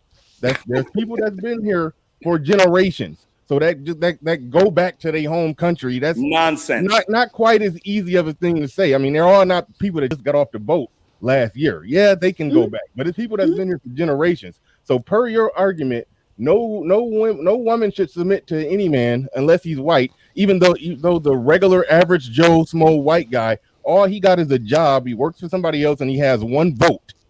That's all he has. He has no power. He's just a dude. He has a system. He has white skin though, Bernard. He has a system. He's got that pretty hair. Hold on, real quick. Then why is he only making $50K a year?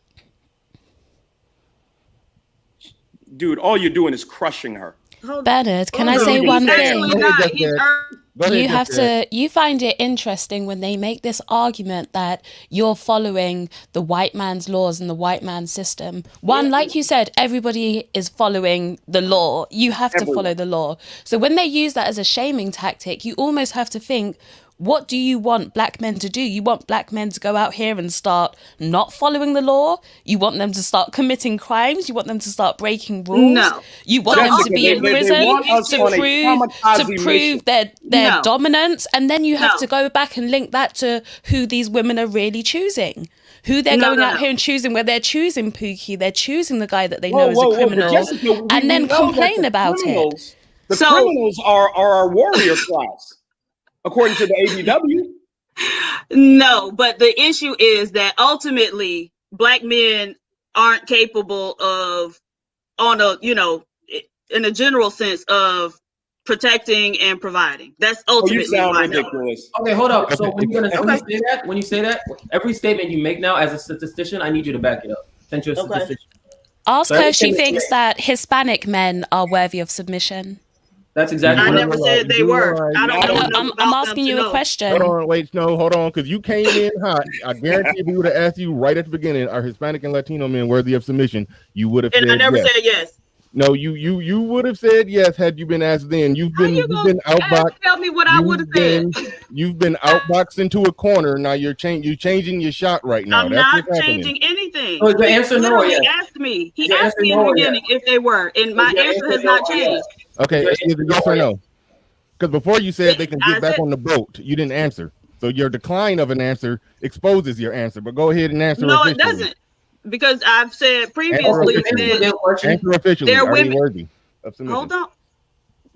Previously, if you were listening, I said that like Asian women aren't really, many Asian women aren't all that submissive if you've seen them up close. Stop shifting. Not all that. I'm not shifting. Okay, real quick. Renee, I asked you hold on. a simple question. It's two arguments that you can't make at the same time. You can't, in one sense, say that black women or other women are more submissive because their men are worthy, but then when you get that debunked, I never said that. Flip your I never argument said around. that. Then you flip your argument around and try to didn't. argue that, oh, those women, they were never really all that I know submissive it's anyway. so nonsensical. You're making two arguments at one time. When you lose one argument, you make an argument that goes against your original argument. Okay, but can I talk? Because I never said that. When I came up here, I told him that I was addressing the question of, do black men deserve submission? And then he tried to shift it to, oh, well, do these other men deserve submission? No, hold on, because the reason that you gave that black men don't deserve submission, when we apply that across the board, no group of men deserve submission. Oh, well, that's up to their women. I don't have to I know, submit. but do you see how the logic of your argument fails? The logic of your argument fails miserably. That's the point here. Please. It's no, objective. It actually does. It's objective when it comes to black black men were able to, we got the statistics for, income, net worth. So providing, y'all aren't able to do you still that. haven't answered the question. Can you other give people. a direct As a answer? matter of fact, home ownership has declined among all blacks, but it declined the steepest for married blacks. So if y'all were doing such a great job, that wouldn't be the case. When you go that route, I can agree with you. Black people do need to buy more houses. Most people, their net worth is tied up into their house. Black people need to buy more property. I absolutely 100% agree with you on that, and that's the area where we're dropping the ball. In fact, in Lilbignate's original presentation here, he talked about the areas where we're dropping the ball. And yes, more business and more home ownership. But Bernard, they never hear that.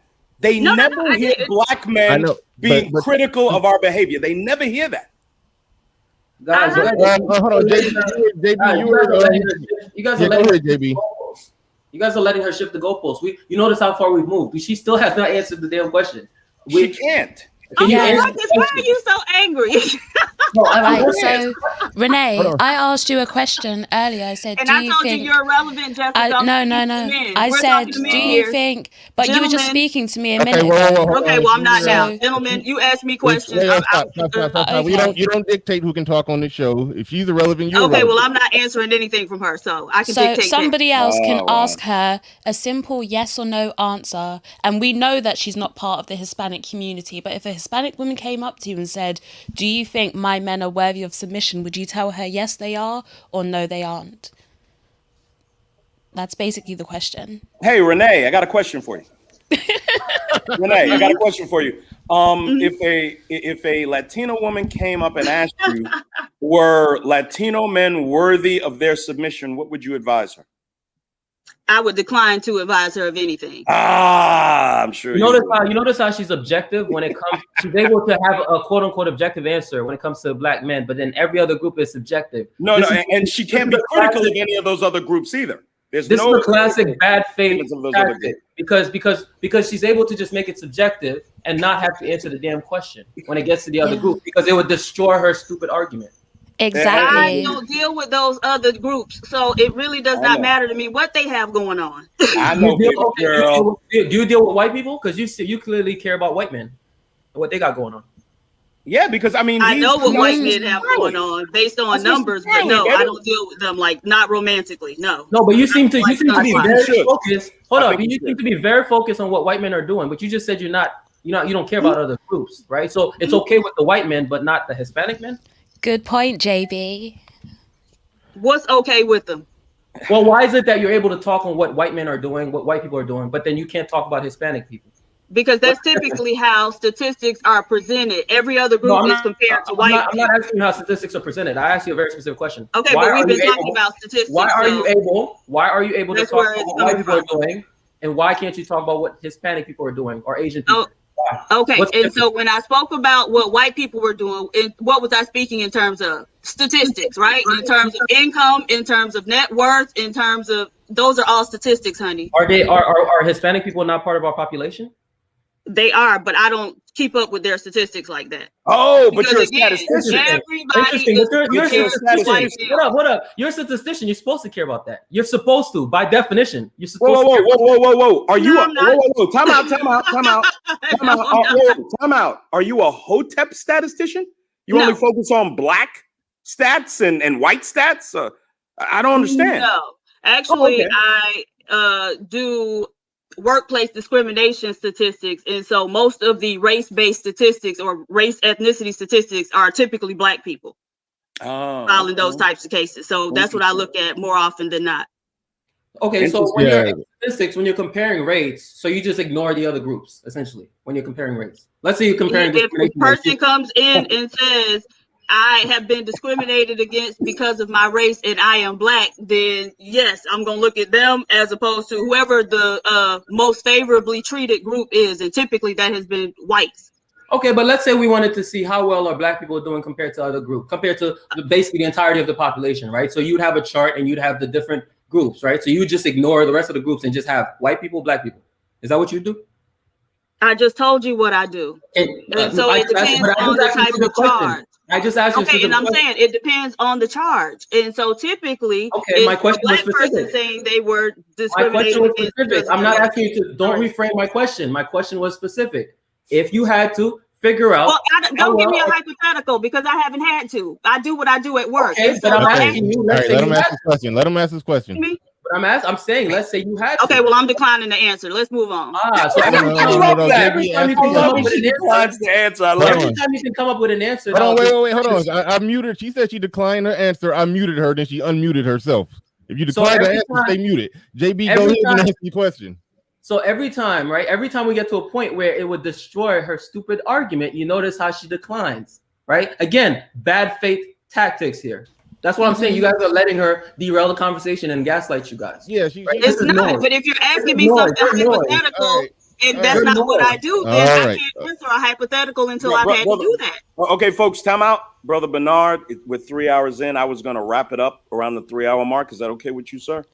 Well, we in overtime, but I really got one more thing that I want to. Sure, absolutely. This is your platform. Yeah, sir. something happened. Well, I mean, this is de facto Lilbignate show today, but I had to jump back in the fire for a little bit.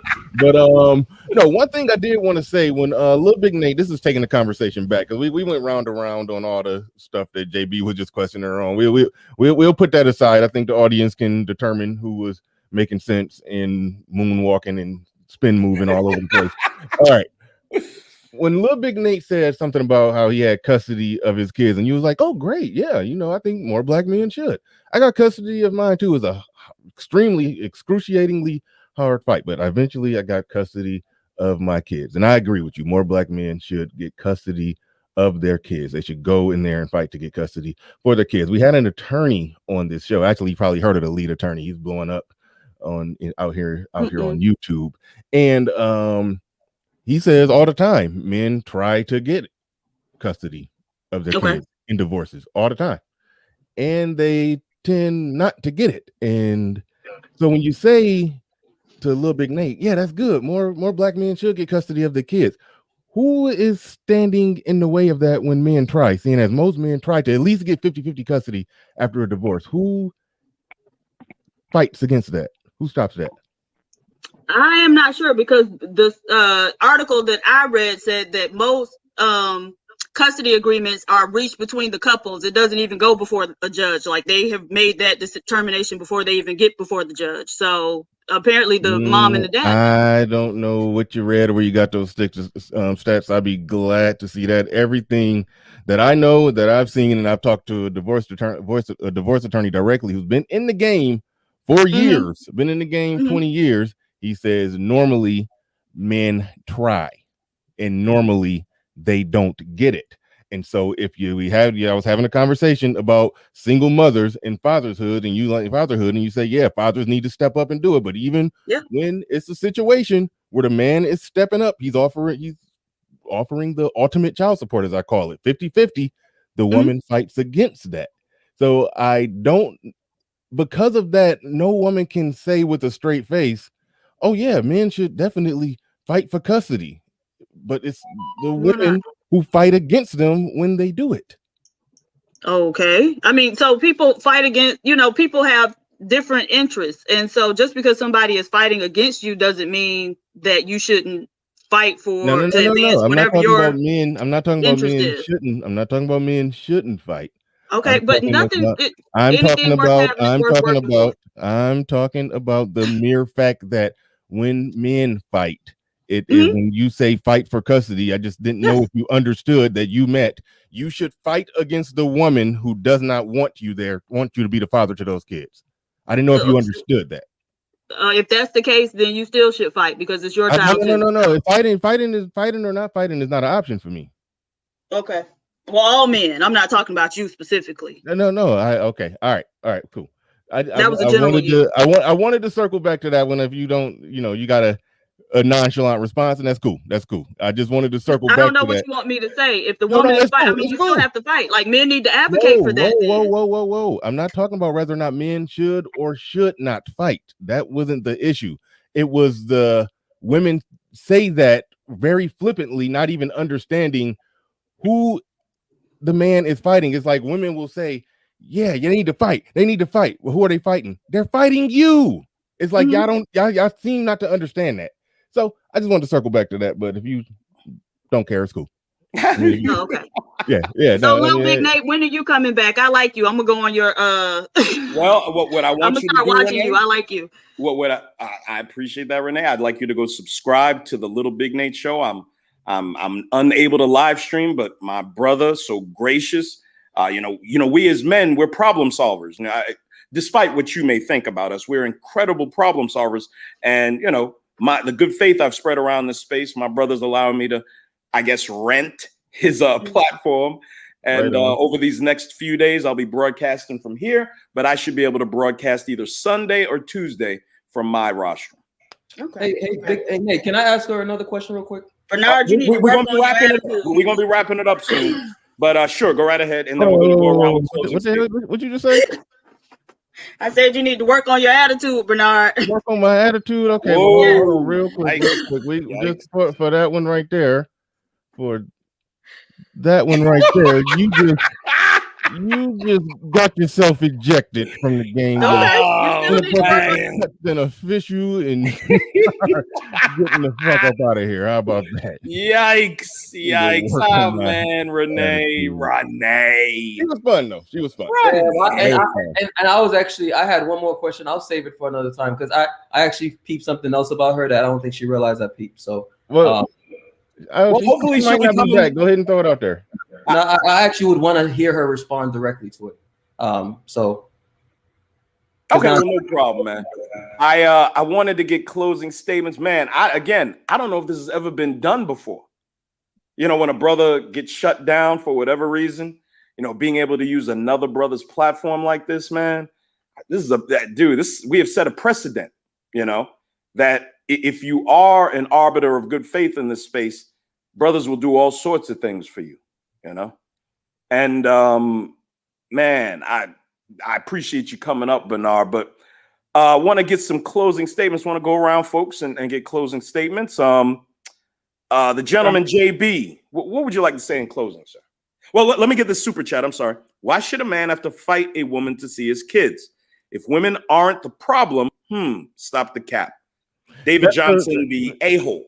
That's essentially the point I in a very long-winded way, was trying to make. Whenever they imply that men are the problem and they should fight for their kids, the $1 million question is, who are they fighting? Who are they fighting? They're fighting you. So stop saying they need to fight. Quit being a bitch and let and agree to 50-50 custody. That's the simple way out. It's like, but anyway, that's where I'm at with that. But shout out to David Johnson. Shout out to Dark Knight Mentality. You summed up what I was saying real quick too. I can be a little long-winded sometimes, but you summed it up in like one sentence. So thank you. We got another super chat, bro. Shout out to everybody else. Yeah, make sure. Like, I mean, I came in and did a little work at the end, but I mean, you're closing super chats. I'd rather you be sending those cash apps to Lilbignate. Oh, that would be so wonderful. Please hit your boy. I don't have too many cash apps to call out, but if you could hit your boy, that would be awesome. Yeah. I'd rather y'all send the last call to Lilbignate. Shout out to there. I said it right there with the super chat. You can go ahead and read them off if you want. Yes, sir. Is a biracial man with a white father and black mother worthy of more submission than a black man, but less than a white? Whoa, it's interesting. But all right. Yeah, I got to wrap my head around that one real quick. But that would be a whole nother conversation for another day. But I appreciate the $5 super chat for my brother Bernard Riley's platform, man. Thank you so much. There, I said it. Oh, wow, we got another one. Sower of Seed. No. First, we got to deal with RBR. Okay. I know the blue ball, red pill brothers don't like black women, but I'd like to follow Renee. Can you share? Oh, RBR, you need to link up with Renee. Absolutely. Hey, RBR, go make some babies with Renee. Go make some black babies. Absolutely. Well, Renee's not going to like a blue pill cuck kind of guy. She's going to want a dominant black man to take control of things, no matter what she says. But go ahead. Wow. Okay, a sower of seed with I'm not used to the super chat stuff, Bernard. I'm sorry, bro. A sower of seed with the 10 spot. She is supposed to be a doctor of stats and fail miserably at it. This has revealed a lot more to me about the woman. Shake my head. I'll keep the rest of my words to myself. Thank you, Sower of Seed, with the 10 ball for the Bernard Riley Show. Man. All right. All right. So, well, yeah, you still got it. I'm about to actually drop down. You can close it out. Okay, cool, bro. Closing arguments, man. I had to jump up, get a little piece of that one. I know you're sitting over there just biting your teeth. I know, dog. No, I appreciate you coming through. Absolutely. All right, salute. Hey, we're gonna close it out, folks. Again, the very first time a sister brother broadcast, my man Bernard Riley was assisting me with my current suspension, not being able to live stream. My channel's still there. Please go subscribe. Please, come through. I normally broadcast Tuesday night, Thursday night, Saturday late morning, and Sunday afternoon with my co-host, Sir Tice. Man.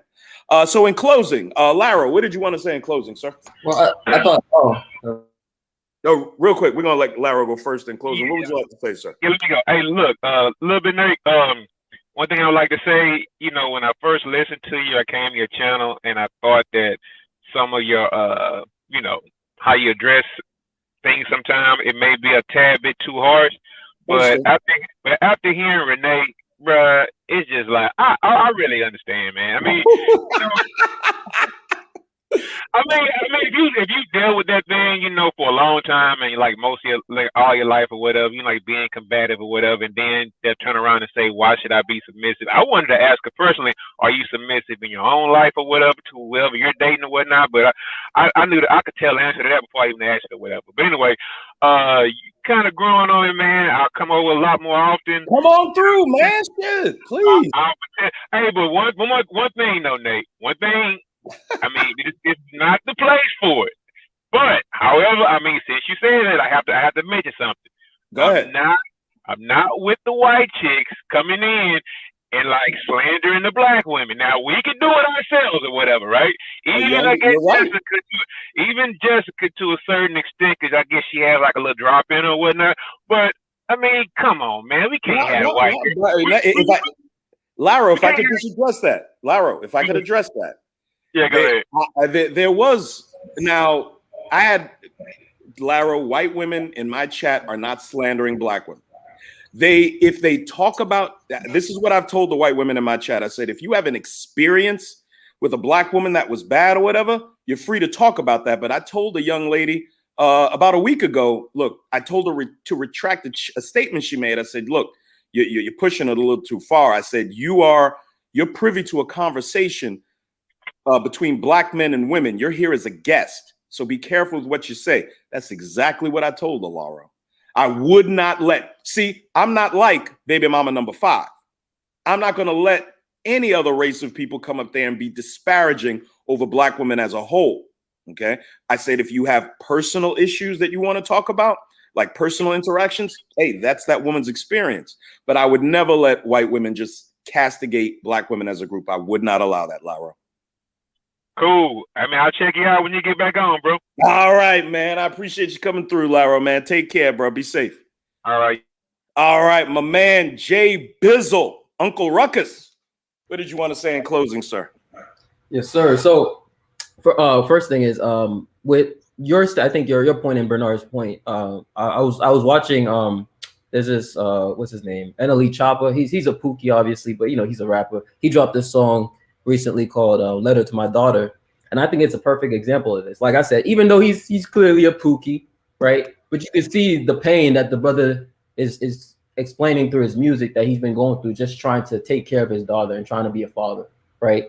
And he grew up with both of his parents in the house, right? His mother and his father, but he's still turned out like that, yeah. And his grandparents who seem to, I mean, he in his song he actually mentioned his grandmother, etc. Oh wow. And so I think I was watching that and I'm just thinking, okay, again, obviously he's a Pookie, right? But I can feel for the brother, like when I'm listening to the lyrics and I'm seeing what, you could tell there's a level of authenticity there where, I don't have children, but you could tell that I've watched black men go through this. I don't have that experience myself, but you could tell the level of authenticity, in what he's saying. You know what I'm saying? Like, in terms of what and then I guess my main final point is just I think women like Renee, I really want to make this point. It really, I noticed a few people asking in the chat, like, I sound angry. Yes, I am angry. The reason I'm angry is because people like that, right? They love to come on the internet and they bring these bad faith arguments. And I feel like because they're so capable of doing what they always accuse people of, which is gaslighting, right? They're able to essentially derail the conversation with all these bad faith arguments and nobody checks them. And especially when they're dealing with people who may not be, and I don't mean this in a condescending way, but people who may not, for example, understand, the statistics, the math and stuff like that. They're able to get away with it so many times. That's the only reason I kept cutting in and trying to keep her on the topic, because that's the only way that they get away with this shit every single time is they just come on and they just throw numbers. They never provide their sources. And when they do, the reason I kept asking her to provide her source is not because I don't know the numbers. It's because a lot of times when they provide the source, you end up realizing they're clearly misrepresenting the numbers that are in the very source that they just provided, right? And so that's the only reason why I said that's very important. I just want to provide that context. Sure. It's not just to focus on little details that are irrelevant or to be petty. It's because I want, if you're going to say this is the stat, then provide your source so that you can't say, well, you just came up with, this is from your source. No, I want you to provide it to me, and then I will go against the numbers you just provided me. And you notice they always resist that when you ask them, can you provide the links? They find a way to go around it, shift the goalposts, and they never provide the stats. You know, she never dropped a single link this entire time, even though we asked her multiple times. She didn't I dropped links from my stuff. Now, exactly. we also have to say this about Renee. I appreciate her coming up. I appreciate her having the gumption to come up and represent what she believes. we do have to credit her that, because that is so often not the case when somebody comes into a chat, and trolls and stuff, So I feel obliged to, tip my hat to her and say, salute for coming up here. I'll give you that. You done, Uncle Ruckus? Yes, sir. I'm done. All right. Don't forget to subscribe. Hope to see you over on my channel, sir. Salute, man. Appreciate you coming through. I got you. My man, Nasty Dog. What, you came back up? I guess you want to get a closing statement in, sir. What would you like to say? Yeah, man. I was just eating some grub, just watching the calamity go on in here. It got rough for a minute. Hey, shout out to Bernard, man. I see Renee finally did what it did to get off, but Nate, it's why I say, man, I call them 91%ers, bro. Eventually, they're gonna show their true colors, bro. And there's hardly nothing you can do with them, and just I say let them be them. And as far as the question of concern, at the end of the day, fellas just got to do what they got to do. And we can scream till we're blue in the face. Leave the freaking left alone. Yes. All these stats, I hate to say it, man. Y'all are talking about it's all part of the Luciferian left's racist way of keeping black men subjugated. If you could tell black men, well, you tell black women that black men are at the bottom based on numbers, and all these women are single moms, guess what? Black men are going to believe it by the time they're raised by these women. It's why you got so many young brothers out here that are effeminate, wearing dresses, twerking the Lil Nas X, and actually believing that they're less than the white man, believing that they're oppressed. Nah, fellas, do what Nate said. Go get custody of your kids. Do what Bernard. Go get custody of your kids. Absolutely. Trust me, you don't want to go through what I'm going through. And I know 411, you said it too. I mean, my child support ain't $2,400 a month anymore, but it was at one point. And I'm dealing with freaking a nutty acting daughter being, raised by her mom right now. So fight like your life depended on it to get custody of your kids. Don't listen to what nobody tells you. Regardless of your ideology, get in that courtroom and fight. If your lawyer tells you that you don't have a chance, go freaking get another lawyer. If you lose one case, go find another. Spend every dime you can to get custody of your kids. So, we ain't got to, this question will never come up that was asked today. Your son will naturally know that a submissive woman will come to him. And your daughters will know that, yes, in order to get a good, strong, conservative man that will provide for her, protect her, and stuff like that, she'll know she has to be submissive in feminine form. That's all I got, man. Shout out to everybody up here, Jess, 411, Nate, JB. Y'all take it easy. All right, bro. Salute, man. Good to see you. Be safe, Trey. No doubt. Want to go, my man, 411? What'd you want to say in closing, sir? Uncle Ruckus, if you could drop down, sir, I'd greatly appreciate it. Go ahead, 411. What'd you want to say in closing, sir? Well, it's a good show. This is the first time I've been on Bernard Riley's show, so I don't know. Oh, he's a staple. He's a staple in the space. I don't know too much about him now. I'm gonna tell you this, and I look at things from both sides. Now Renee did make some good points, especially about the part about the motherhood being responsible, and as black men, we have to continue. If we don't want to have this image, we have to build ourselves up where we can have a good income and a good net worth. And I always start with the men off. This isn't simping, but I always start with the men first. Number one, we have to have some discipline. It's too many brothers sticking their penis in the wrong woman. You want to avoid child support, don't get women pregnant. Number two, be productive by having a skill. You don't necessarily have to go to college. I mean, I went to college. I would advise them not to. I went to college. I'm a civil engineer.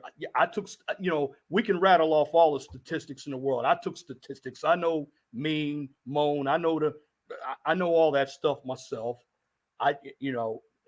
First of all, when it comes to having I don't want to call it an argument or a debate. You find out where you have some common ground, and she did make some good points, and you all made some good points. But here's what happened. Nobody solved anything, because at the end of the day, we are still living in this world where, okay, as black men, again, we got to check ourselves. And brother Nate, you've been going in pretty hard on black men, like I do on my channel. We can't worry about what the women are doing. We got to worry about what we're doing. Okay. Understood. Bottom line, and this is just, I'm 56 years old. This is real deal. Regardless of what political, take politics out of it for a moment. If you're productive, decent women will come. That's a fact. I mean, think about it. I mean, I put myself in a woman's shoes. Would I want a man without a car? Would I want a man who doesn't have his own? Because you got a number of men out here called homosexuals who are absolutely leeching off women, and trash ass niggas is what I call women out there. Do not allow this behavior, and the more you allow this behavior, the more you're going to have a problem with the number of black men. And I don't care what race you date, even if you date white men, you got a number of men who are living off of women. To me, that's not a man. Absolutely. To be a man, you got to be productive, and you have to have integrity, and you have to have humility. You can throw all the stats out the window. It's all about applying your skills. And you can see it around you. Get off YouTube and get out in the street. That's where you can find the real statistic, because statistics are basically taken off of samples. Some samples are good, some samples are bad. It just depends on who's giving a statistic. Okay. Understood. This is what you got to know. But be a productive man. We're on YouTube. It's easy to hide behind the screen, whether you're cammed up or whether you have an avatar to speak. But how are you really living when it comes to the real world? That's the question. All right, my man 411. Appreciate you coming on over here and doing your thing, man. As always, if you could drop yourself down, salute. Miss X, I don't know if you're familiar. I know it's crazy. You know, we're sharing a rostrum here, you know. On my platform, the person that gets to go last before me, it's kind of like an honor. Okay. So save the best till last. Oh well, no offense, fellas. That's me. That's me. No, we're gonna let you rock. Again, I appreciate you letting me come up on your platform. When you broadcast, it's usually in line with Mr. Samuels. There's like a bit of a scheduling conflict there, but if you'd like, you know, we can set something up. Just hit me on my email. But what would you like to say in closing? And also, let me apologize for Renee being so rude, not accepting questions from somebody who isn't ADOS or whatever. But what would you like to say in closing, Matt? You know, it wasn't just my questions that she dodged. She dodged JB's too. And, you know, I told people in the chat earlier on to ignore her and that she was a troll and to stop giving her attention. I actually retract that statement. I take it back. I want you guys to give Renee as much attention as possible right now in the chat, because after speaking to her, it's become clear that after this show, the only thing that she's going to have to keep her company is her PhD.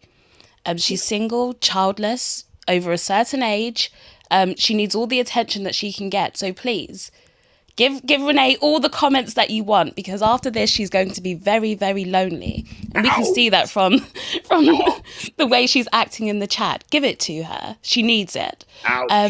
In regards to you, Lilbignate, great show. Great show.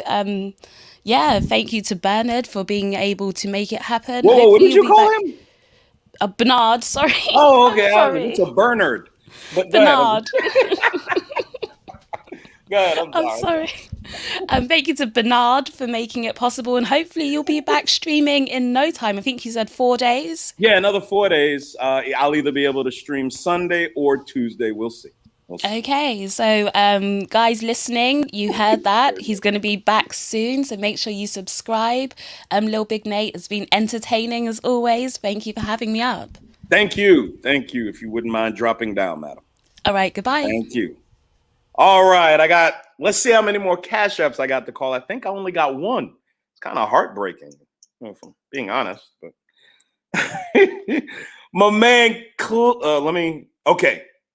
Hoop Jargon with the 25 ball. You know what that earns you, Hoops. My nigga, I hope you didn't go nowhere. Please, this is for you. My work was to help my son understand it so that he would know how to stand in it with a black woman. Stand in it with a black woman. My man, Brother Truth, what happened is on Saturday, I did a stream about baby mama number 5 with her inviting Brian, into the space, a white guy to attack and malign black men, all of us. He made no distinctions. So I decided on Saturday to take it upon myself to address Brian and baby mama number 5. And I played her content, which I had saw other content creators playing that content she had made with Bri. And she got me a copyright strike for it, though. So I got a 7-day ban, okay? My channel's still there. Everything's fine. And I'm appealing it, and I think I'm going to win. And when I do, I'm going to post that goddamn stream everywhere. Because in the title of the stream, this is what's crazy. In the title of the stream, Brother Truth, I had said, this is going to be too intense. We'll take down as soon as stream is finished. And that's what my plans were, to take it down. But she got to take it down before I could. So that's what happened. But being men, Brother Truth, we figure out a way out of no way, bro. So I hollered at my man, Bernard Riley, and he allowed me to use his platform. He gets the super chats. I get the cash apps, and I still get to have my voice be heard because I refuse to let anybody silence me, especially some baby mama number 5. So that's the story, bro. But wow, what an incredible stream. And again, we set precedent today. This has not been done before. Man, what an awesome, awesome stream. I appreciate all of you so much. And, I look forward to me being here Thursday and Saturday also possibly. And in the meantime, I want you all to be good to each other. And salute.